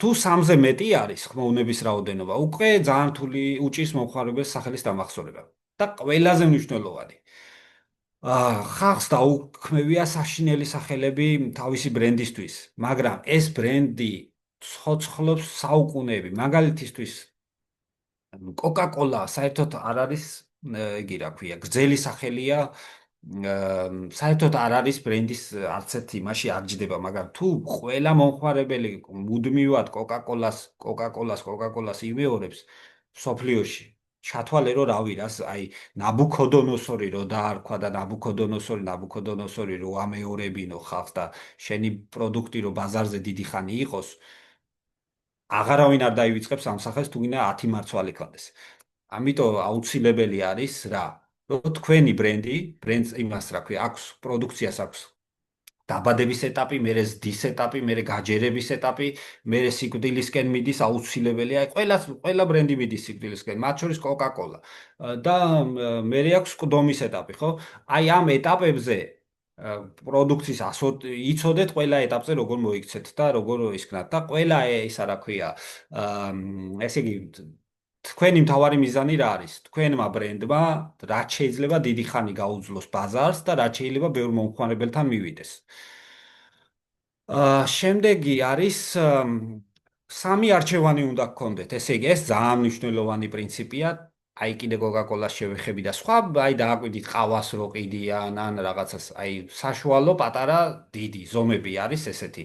ან Coca-Cola-ს რო ჩამოგისხამენ McDonald's-ში არის პატარა საშუალო დიდი და ამ მიდგომას ეს მათი მოფიქრებული კი არა, ესეც behaviorisტული და ქცევითი ფსიქოლოგიის მიმართულებაა, რომ ადამიანს უნდა მიცე არჩევანი და ერთი არ ადრე იყო 70-იანებში ერთ არჩევანს აძლევდნენ და ეს შკაფი უნდა იყიდო და რაღაც ეგეთი იყო და სხვა არჩევანი არ ქონდა და უეჭველი ყველას ერთი და იგივე შკაფი ქონდა, მაგრამ ფაქტი არის, რომ მომხმარებელს არჩევანი აგზნობინებს პირველ რიგში, რომ თვითონ რაღაცის კონტროლის იგი აქვს საშუალება და ეგ ძალიან ის არის რა, მაგრად იკერება, ასე ვთქვათ, ბრჭყალებში, რომ აკონტროლებს რომელი ავიღო.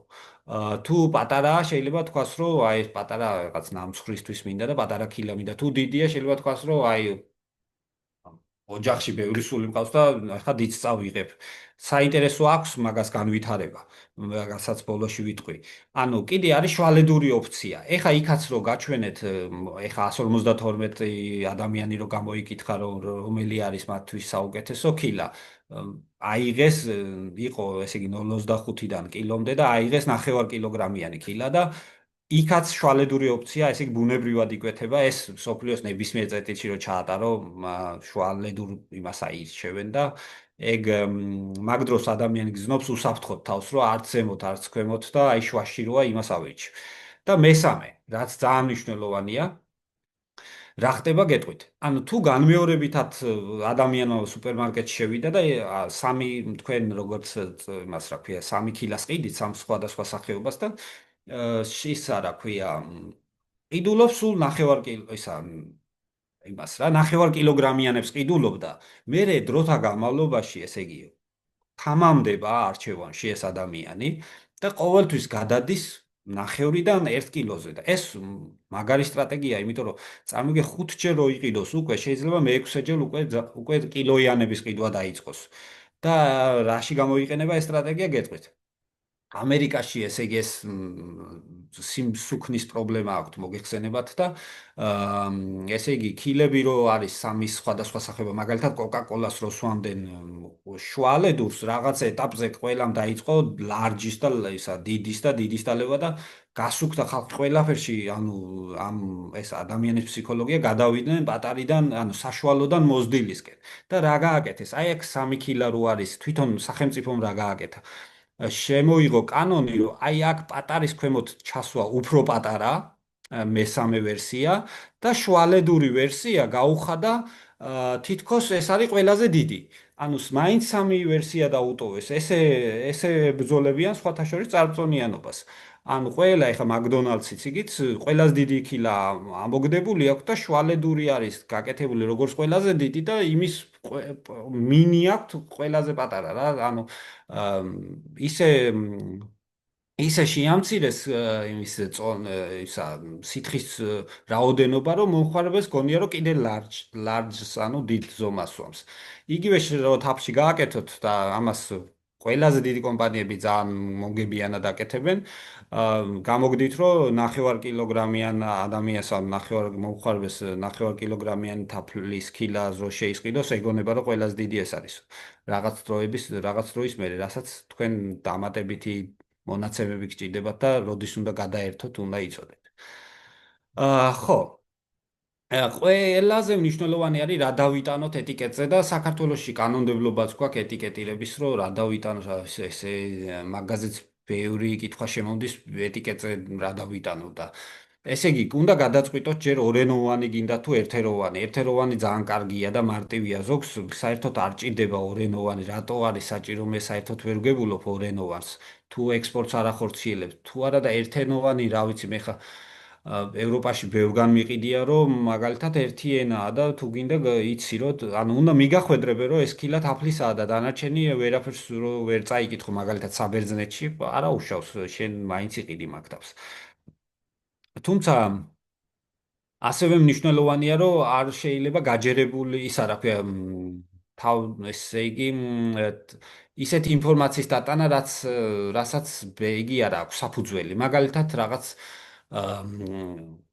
კურნავს ჭრილობას ან რაღაც აკრობს ანთებით პროცესს. თუმცა არის სახეობები, რაზეც მეცნიერული კვლევები არის და შეგიძლია თქვა, რომ აი მაგალითად აკაციის თაფლი არის ანტიოქსიდანტი, იტყვით, ჩვეულებრივად არის ანტიოქსიდანტი, აი ათასობით კვლევაა, რო აძლიერებს იმუნურ სისტემას და სიმსივნური უჯრედების დასრო აფერხებს. ანუ ეს უკვე ზოგადი ანტიოქსიდანტი თავისებურ თავისთავად ნიშნავს, რომ ანუ თავისუფალ რადიკალებს კლავს და რა თქმა უნდა ეგ პროცესი სიმსივნურ უჯრედების გზას აჩერებს და ამაზე ათასობით კვლევაა და პრობლემა არ არის, რომ ესეთი რაღაც დაიტანო, მაგრამ ეხ კონკრეტულად რო იგი რა ქვია ღვიძლის ციროზისგან დაგიცავს, ესეთი რაღაცის დატანის უფლება ისედაც არარელევანტურია და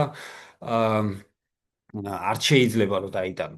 ხო, პროდუქტიურის ღირებულება და კვებითი ღირებულება, ესე იგი თბილისში ბევრი ლაბორატორია აკეთებს, ესე იგი უნდა მიუტანოთ თაფლი, დაგიწერეთ კონკრეტულ პროდუქტზე კვებით ღირებულებას, რომელიც ყველ დაახლოებით ერთი და იგივეა, აქ რიცხვები გვერდზე არ მაქვს მიწერილი, მაგრამ ნუ ცილა, მარილი, ცხიმი, ეს რამდენი კილოჯოულია 100 გრამზე და რაღაცა ესეთ ინფორმაციას დაგიწერენ და აუცილებელია რომ ეს დაიტანოთ კანონმდებლობით. საქართველოში რა ეტიკეტირებაც ხდება საკმაოდ მწირი, ისა რა ქვია, საკმაოდ სუსტი არის, ესე იგი, უკანა ნაწილი, საკმაოდ სუსტი არის. არა უშავს, უმეტესობა არ კითხულობს, მაგრამ ახალი მომხმარებლები თუ გჭირდებათ, კარგია რომ ანუ ხო არ დაგირეკავს, არა, კარგია რომ აი ის ინფორმაციით გაჯერდეს, უკან რომ წაიგითხავს რა, თუ ესეთი ტიპები არიან და დამიჯერეთ თაფს რო ჭამენ, ეგ სასტავი ძალიან ძალიან დაკვირვებული არის, ესე იგი რა რისგან შედგება და რა ხდება. ხო, უნდა ეწეროს წარმოებელი, უნდა ეწეროს სად არის ტელეფონი თქვენი საკონტაქტო მეილი, რა ვიცი, დამზადების დრო, სად რომელი ქვეყნიდან და რეგიონი თუნდაც რა პრობლემა, საწარმოდან თუ არის აღიარების ნომერი და დამტკიცების ნომერი და ასევე შენახვის პირობები, რომ სად უნდა შეინახოთ, როგორ შეინახოთ და რო არ უნდა აჭამონ ბავშვებს აუცილებლად. ხო, დანარჩენი, ესე იგი, იქ კვლევა აჩვენებს, რომ ფერზე აქვს ძალიან დიდი დატვირთვა, მომხმარებელი თაფს ირჩევს ფერის მიხედვით, ამიტომ ეცადეთ, რომ თქვენი ქილა მაქსიმალურად, თქვენ ქილას ჩასხმული თაფლი მაქსიმალურად ექსპოზიცია კონდეს ფერზე. ანუ, ესე იგი, მომხმარებელს თვალში მოხვდეს ზუსტად რა ფერის თაფლია და ანუ ამით იყიდოს რა. მე მგონია, ხო.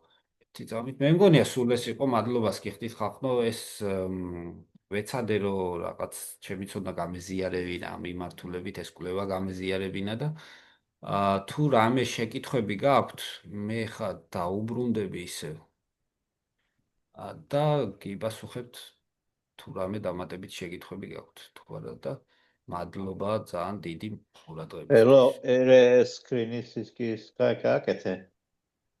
მე მგონია რაღაცა ხმა წყდებოდა? შეგადაში ხდება. მაგრამ ყოველ დალაგდა. ეხა შეარზე ხო, შეარინგი უნდა გამოვთო. კარგი, სულ ეს იყო ხო. თუ რაიმე შეკითხვები გაქვთ, ხახო გიპასუხებთ უპრობლემოდ. თუ არა და კარგი საღამო. კარგი ის იყო ერეკლე. რა ვიცი, ინფორმირებული ინფორმაციით სავსე დატვირთული. რაღაცები ახალი გავიგე. მადლობა ერეკლე, კარგი იყო მართლა. კი ბატონო, ასევე თქვენგან მოვისმენდი სიამოვნებით, თქვენი გამოცდილება რა არის? ლექსო მაგალითად ძალიან დიდი ისა ბაზარზე ძალიან დიდი ხანია და ბევრი მომხმარებელი ყავს. შოთას ასევე, რა ვიცი, თქვენსაც თუ რაიმე თქვენი ჩაგნება გაქვთ, რაც თქვათ მე გამომჩა ან რაღაც გაიფიქრეთ, რომ აქ ესეც შეიძლება ყოფილიყო, ან უფრო მეტი, სიამოვნებით მოვისმენდი. ერთ რამეს ვიტყვი ყოველთვის. მადლობა ერეკლე. იცოცხლე რეზო. ყოველთვის კილოგრამიანი შეფუთო უფრო მეტი იყიდება, ვიდრე უფრო ნაკლები. ჩემ შემთხვევაში. კი ბატონო. აი რაღაც ვცადეთ, პლასმასის ბოთლი 420-იანი, 600-იანი, არ ვიცი, რაღაცა 280-იანი, მაგრამ ყოველთვის კილოიანი უფრო მეტი იყიდება, ვიდრე ის. ნუ ქართული ბაზრისთვის ეგ ამბავია რა. ძალიან სპეციფიურია საქართველოს მომხმარებელი, ძალიან სპეციფიური. არ მისაუბრია ლექსო იმაზე, რომ ანუ ბევრი ითხოვს კილოგრამზე მეტს, ხო? ანუ 3 კილოს და 5 კილოს და არის ესეთები, რომ ძალიან ბევრია ესეთი, რომ ანუ დიდი რაოდენობით ითხოვს. დიდს რას ვამბობ რა? მაქსიმუმ 5 კილომდე, მაგრამ ძირითადად 3 კილო. არა, შეხედე, მე ხომ მაქვს დაფასებული მაქსიმალური არის ჩემთან კილოგრამიანი, 720 გრამიანი. კი ბატონო. აი 720 გრამიანი უფრო მეტი იყიდება, ვიდრე 280 გრამიანი. ლექსო შენ ბრენდი ისე თაფლის სახშია რა შენი? კი ბატონო. 720 მილილიტრიანს გულისხმობ, ლექსო, ხო? კი. საინტერესოა, ლექსო, აქაც მეორე ადგილზე დაფიქსირდა ფაქტიურად კილოგრამზე დიდია რა მოთხოვნა რა. ლექსო შენი ფერები როგორ ხდება? როგორ? შენი ფერები როგორ ხდება? ღია ქარვისფერი, მუქი ქარვისფერი, თაფლის? აი ეგეთი ფერია დაახლოებით რა. მე ერთგვაროვანი თაფლი მაქვს ძირითადად. უფრო მუქი ქარვისფერი. როგორც აკაცია ესე არ გამოყოფ რა. არა, ეგრე არ ვერ გამოვ. მორიცხულია მე არა მაქვს ფერი. მაგის შესაძლებლობა არ მაქვს. მე მაქვს მხოლოდ ერთი სახეობა მუქი ქარვისფერი. მუქი ქარვისფერი კი ბატონო.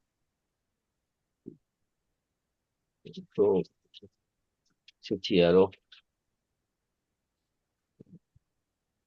უფრო მეტია. ახლა რო შეგაქვს ყოველთვის ანუ არ არის შეკითხები მაგალითად რო ღია ფერი ან რაღაცა ასეთი ისეთი თაფლი შემოიტანო. თუ მარტო კაცრად შენს იმაზე გიზის.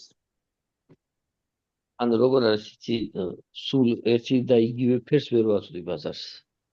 სულ ერთი და იგივე ფერს ვერ ვაწვდი და ამ დროს ვაწყდები ყველთვის რაღაცა პრობლემებს, გართულებებს.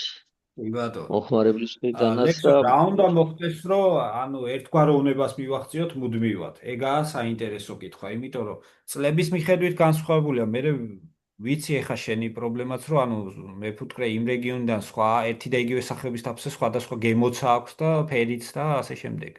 ნუ რა უნდა მოხდეს გეტყვი ახლა მე დაახლოებით 50 ტონა მჭირდება წლის განმავლობაში.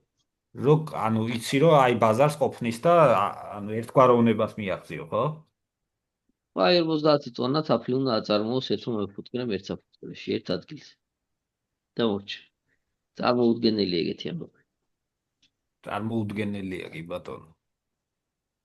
არა 50 ტონა ერთ იმაზე გამორიცხულია. აი მაგალითად შეიძლება კახეთში მაგალითად ყვარელი ლაგოდეხის იმაზე ამის მიღწევა შეიძლება. იმიტომ რომ ერთნაირი თაფლი მოდის. ანუ გეოგრაფიულ ზონალობას გულისხმობ. კი, ერთნაირი თაფლი მოდის დაახლოებით. ერთი ფერია და ერთი გემო აქვს ყველას. ყვარლიდან ლაგოდეხამდე აი მთის გაყოლებაზე, რაც საცხი და წაბლის ტყეებია, მან ერთნაირი თაფლი წარმოიქმნა. ლექსო შენ თაფლში რომელს უფრო დომინანტო საცხი, წაბლი ვაფშე არის? წავს ვცდილობ რაც შეიძლება ნაკლებად იმას ვქნა. წაბლის თაფლი ნაკლებად შეურიო, უფრო საცხი.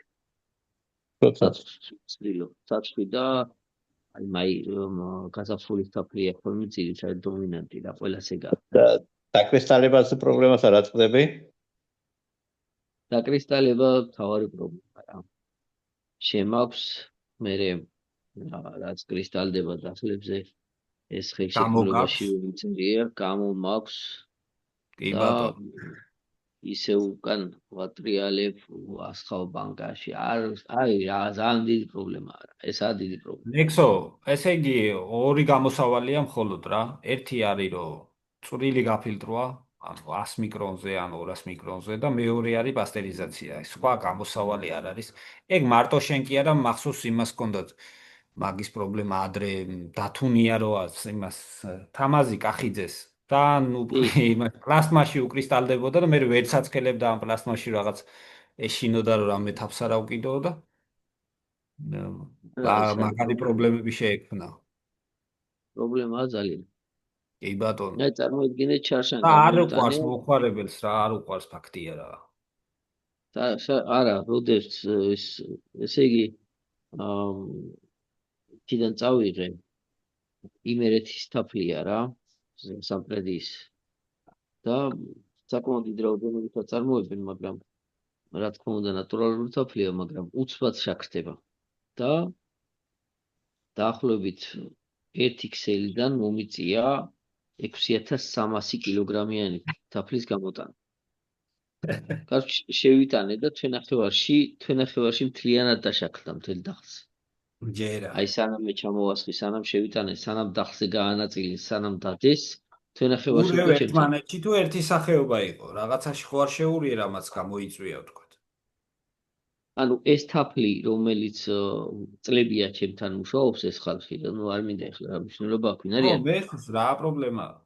ხო, წლებია ჩემთან თანამშრომლობენ, ყოველთვის მათი მოწეული თაფლი, ანუ ეგეთ ადგილზე არიან, რომ მალევე შეგხდება. თავიდანვე როგორც კი დავიწყეთ თანამშრომლობა წლების წინ მითხრეს, რომ აიო თვენახევარში შეგხდებაო რა. ხო და არის ხოლმე წელიწადი რომ ჩავარდნა აქვს და უფრო უკეთესი რა, უფრო ისეთი თაფლს აწარმოებენ, რომელიც არ შეგხდება მალევე. ხო რა და თქმა ნუ უნდა. დავით ხანისია, მაგრამ ხო ამ და ეგ ამბიცია ამბავი გამოსასწორებელი გვაქვს ლექსო, ეგ ამბავი გამოსასწორებელია ფაქტიურად. მარტო შენ არ გაქვს კრისტალიზაციის პრობლემა და დაკრისტალებულის მერე გაყიდვა ჭირს მაგრად. და რაღაცა სამუშაო ან შევანელოთ ეგ პროცესი რაღაც ისეთი მოვისკვნათ რა ქვია. გამოვიკვლიოთ რომ მაქსიმალურად შევანელოთ, ან მუდმივად გავაქროთ. მაგრამ პასტერიზატორი ღირს რა ვიცი რა ძალიან ძვირი რაო. 40-დან 60,000 დოლარამდე ღირს ის პასტერიზატორი, რომელიც თქვა თავს არ აფუჭებს და ძალიან მალე აციებს. აი ერთ წუთში ისევ ცივი ხდება თაფლი და ვერ ასწრებს ვერაფერი სიკვდილს ფაქტიურად. მე ეგ მოვიკითხე და მე წარმადობა დიდი აქვს. კი, ფასი დიდი. მაღალია, წარმადობა დიდი აქვს და ჩემთვის ეგ დიდია რა. და დიდია, ვიცი, გეთანხმები.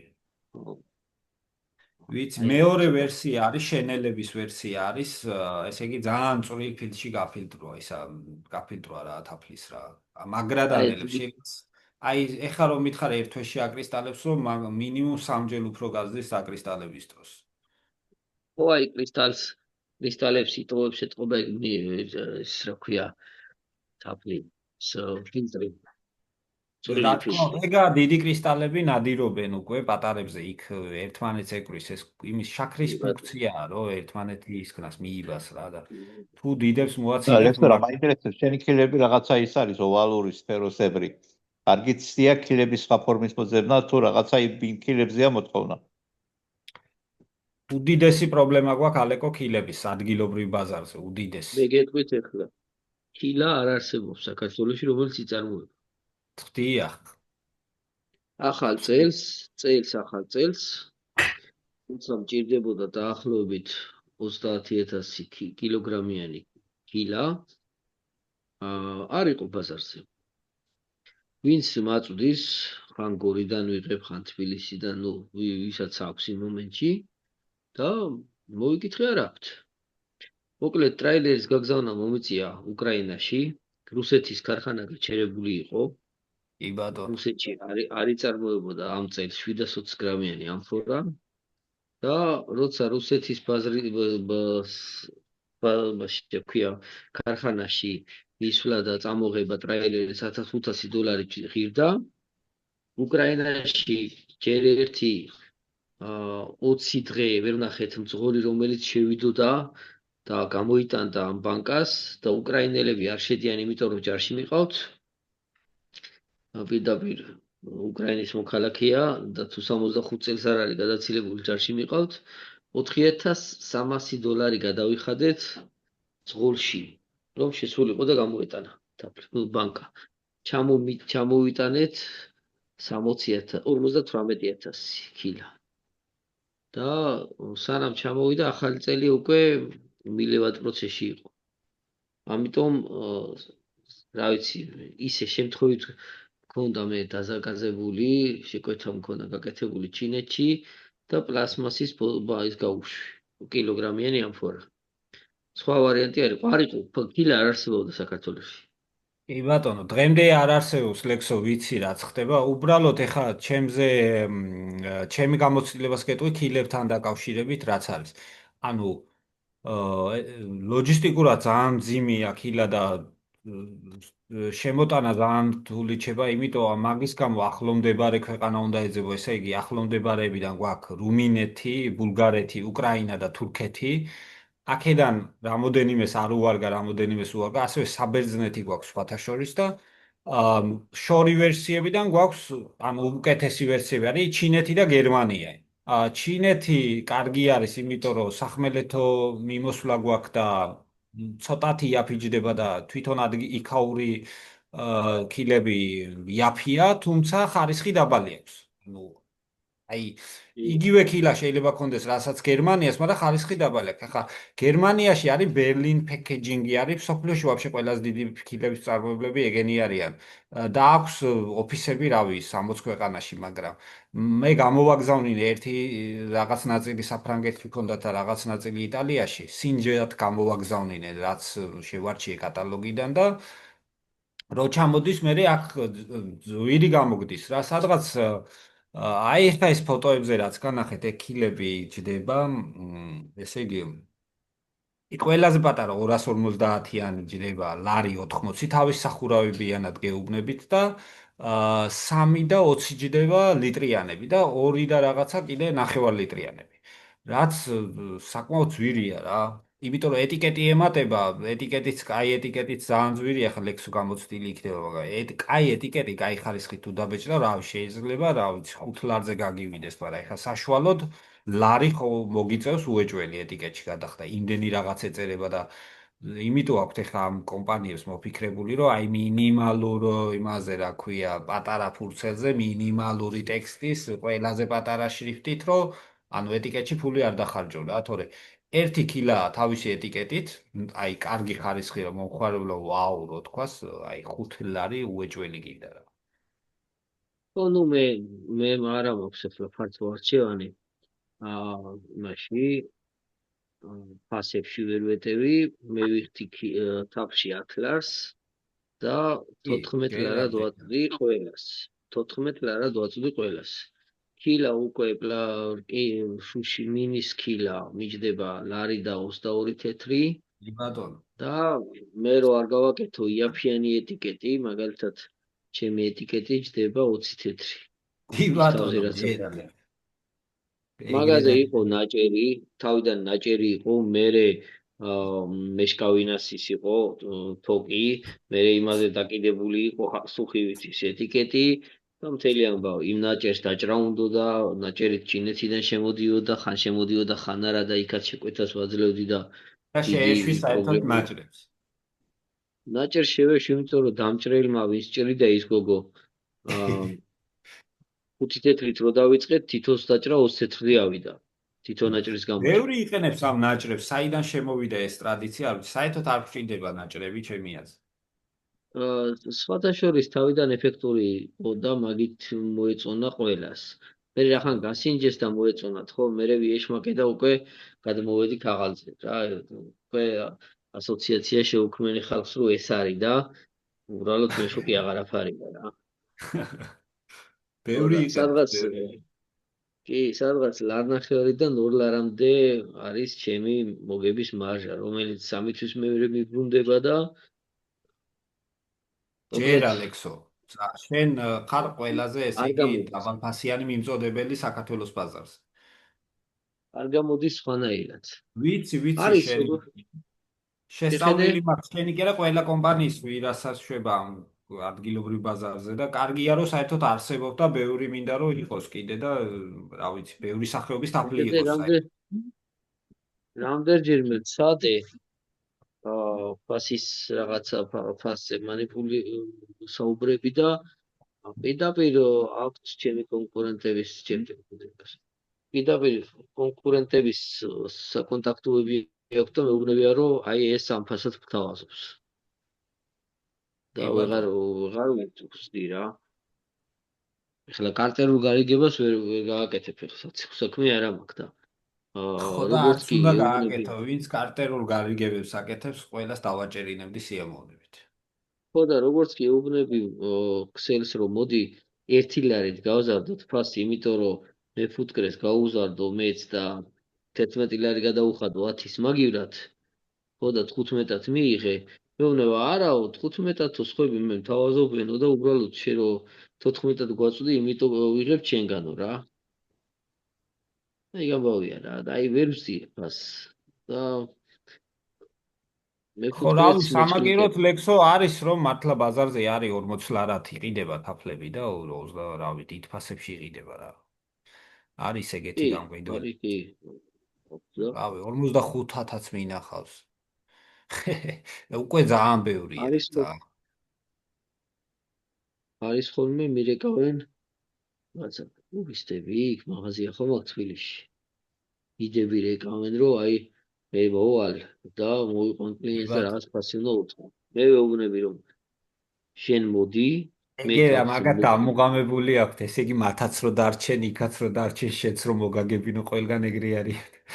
არა, მე ვეუბნები ესეთ რამეს, ეგ არის მე პირდაპირ საციხო საქმე, სისხლის სამართლის დანაშაულია. და ვეუბნები ესეთ რამეს, მოდი, მე მივყიდი შენს იმას, რა ქვია, ტურისტი იქნება თუ ვინც იქნება, ვისაც მოიყვან, იმ ფაში, რა ფაშიც მე ვყიდი, უბრალოდ მე გაჩუქებ შენ 10%-ს ჩემი ფასიდან. თუ გაწყობს. всё, კი, აი ბატონო. ამაზე მეც, იმიტომ რომ არის რა ეხლა ძალიან დიდი რისკი, რომ მაგის გამო რომ ვიღაცას 30 ლარიანი ლიტრიანი ქილა მიყიდო 60 ლარად და მაგის გამო მოხვდე ციხეში. აი ჩვეულებრივად. ეთანხმებილებს, მაგრამ ბევრი მაგას საერთოდ გიდები და ეს ტურისტული სექტორი სამწუხაროდ სრულად მასე მუშაობენ და აა ბაზარი რაღაცა არის და მაგი ახალგაზრდობა, ეს არა ქვია, ახალგაზრდა ეგ ბაზარით საკმაოდ ტურისტულ არ ვიცით საერთოდ ის კიდიც ისია კიდი არაფერი არ უსწავლიას და იგი არის ძირითადად საქართველოში ტაქსი მიყვანს, ძღოლი. აქ მიყვანს ესე აჭარაში განსაკუთრებულია ეგ ამბავი ძალიან ტაქსი ძღოლია ძირითადად გიდი საქართველოში. ხო რა, ეგ ამბავია და ცდილობს მეტი დინახოს. ანუ ტურიზმის სფერო ისეთია. ფოტოშურის ძალიან მეც გიდივარ, სამთო გიდივარ ოფიციალურად, მაგრამ თაში დამყავს, თორე ბარში აზია ხო, რა, აი ბარში. ძალიან ბევრი დიპლომირებული გიდები გვყავს საქართველოში, რომლებიც არ მუშაობენ ამ სფეროში. სამაგიეროდ ტაქსის ზღოლებმა ცოტა მარიფათიან მათ.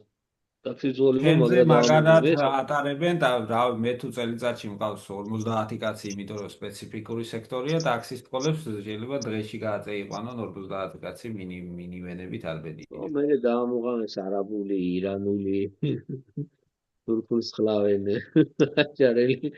აჭარელი ტაქსის ზღოლები თურქულად უკვე მაგრამ საუბრობენ.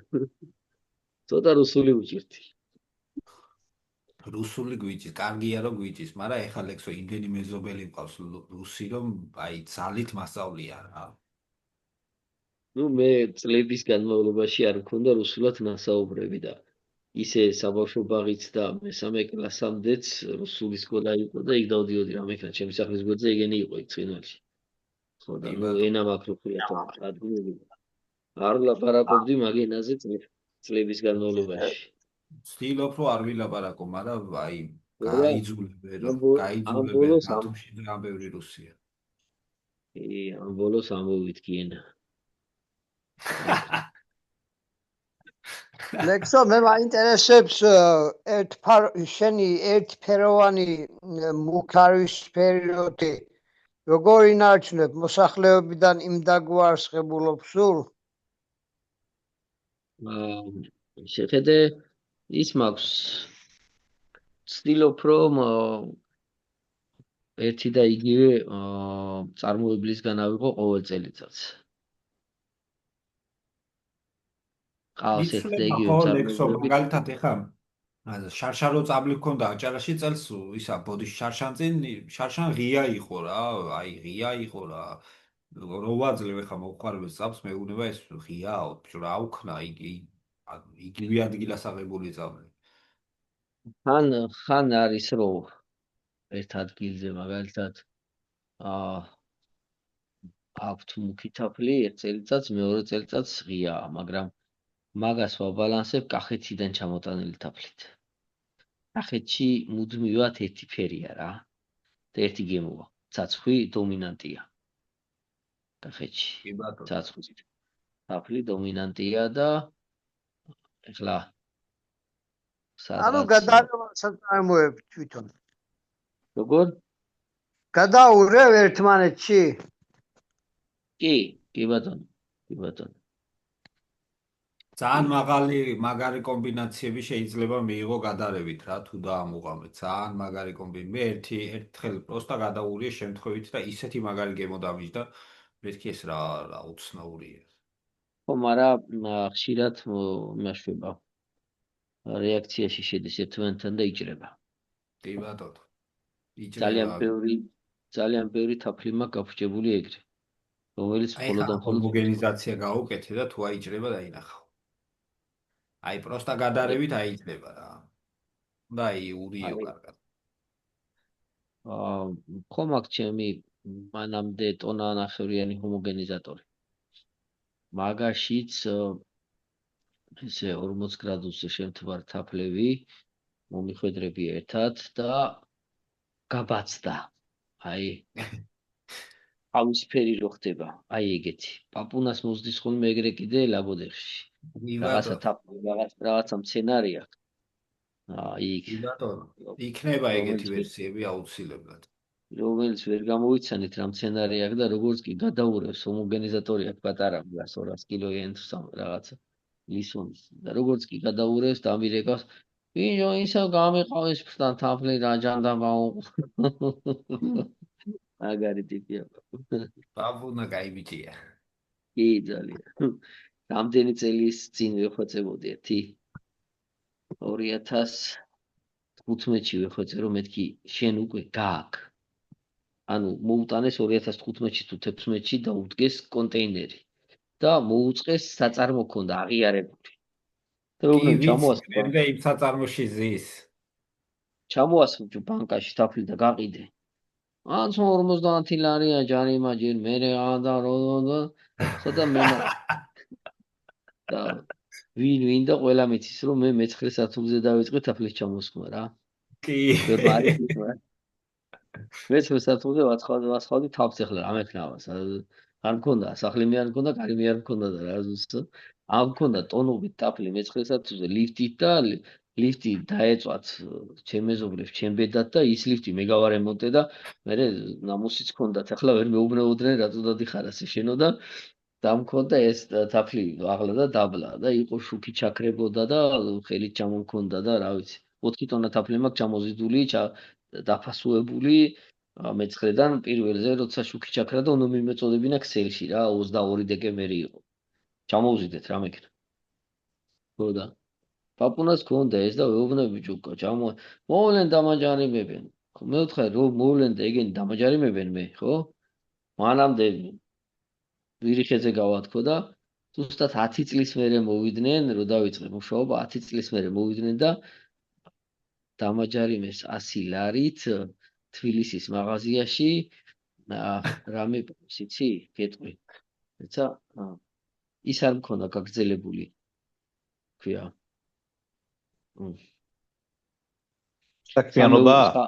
საქმიანობა არ მქონდა გაგრძელებული 40 ლარი 50 ლარი და მაგის გულისთვის დამწერეს 100 ლარი ჯარიმა და თქვენ გაიხარეთ მე ვთხარი კიდე დაწერეთ ერთი ეგეთი და წადით და მანდ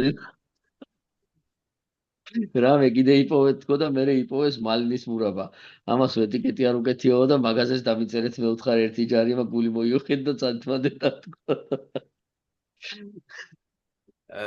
ისა რა ქვია დღემდე არ არის მკაცრი კონტროლი და რაღაც ხრივ ეთახვები კიდეც რა არ არის სახიფათო პროდუქტი რომ ახლა ხორცი და ყველი და ეგეთი სხვათა შორის ერეკლე 10 დღის წინ თუ 2 კვირის წინ ყავდნენ ოზურგეთიდან კი ბატონო ჩამოდიან ესე მეტი საწარმო ისეთი რომ მუშაობდეს ეგრე რომ თავს ასხავდეს და ყიდიდეს გურიაში არ აქვთ კი ბატონო და მოუმატებენ ხსტუმრობებს და ეძმა კაცე მაგ ხას თავიდან ვიცნობ უკვე მირეკავენ ბავშვის ნათლები ვითოვართ მოდივართ მოდით თაფლი ამოიღებენ ჩემი იქიდან სხვა რამე რო უთხრა აქედან აიღეთ არა საიდანაც ვასხავ თავს იქიდან ჩამომაღებინებენ მიყურებენ თან თავს და მიაქვთ თან ყიდულობენ 2 კილოს ყიდი ხოლმე ეგენი რომ მოდიან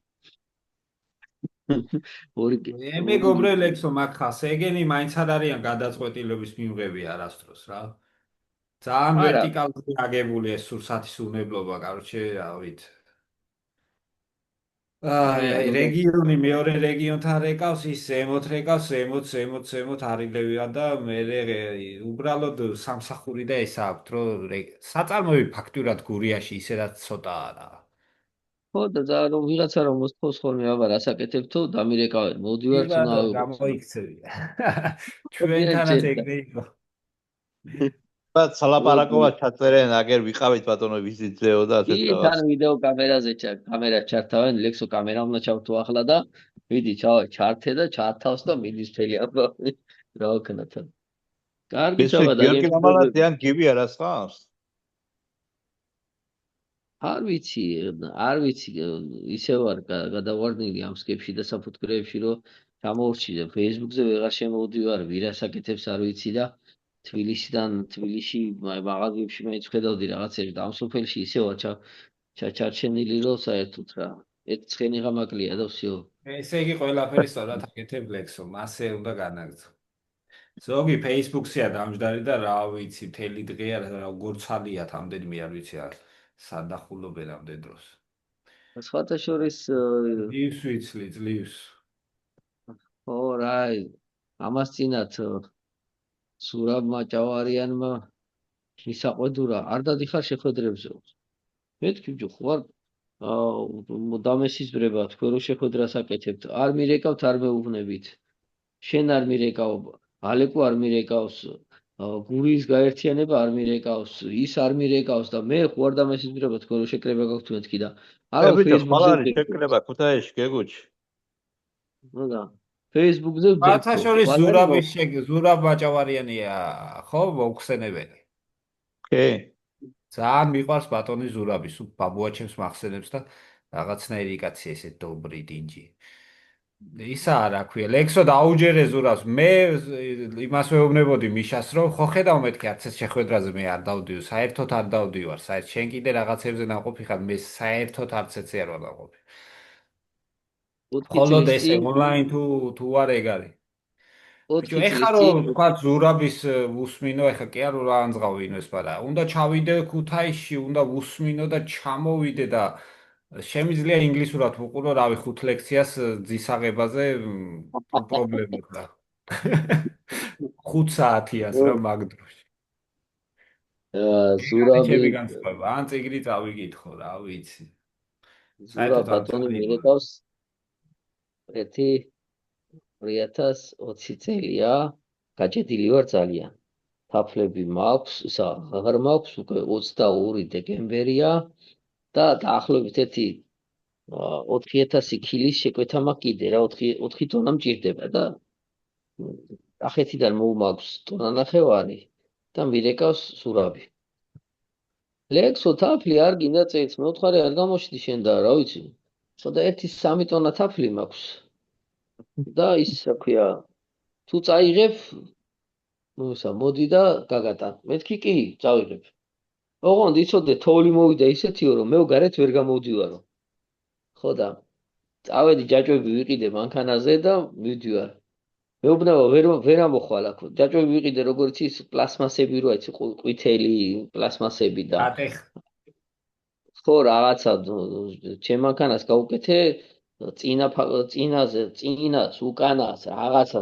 სასწაულები გავაკეთე და მივედი და ასე თოვლი ჩაუხვეტე ეზოში თუ ხართ ნაყოფი ჯერ აღმართში ჩადიხარ და მე და თოვლი ჩაუხვეტე ეზოში და ჩავედი და მოკლედ ერთი თვის მერე მირეკავს არდრება შენი ჩამოხვეტილი თაფლი ისა თოვლი და ჩემ მანქანით ვერ გამოვდივარ გარეთ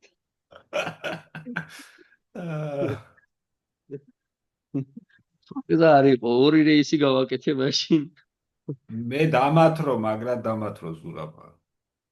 კი, ჩვენც ეგრე სუფრა გაგუშალა ერთხელ. ბატონო. შარშანწინ.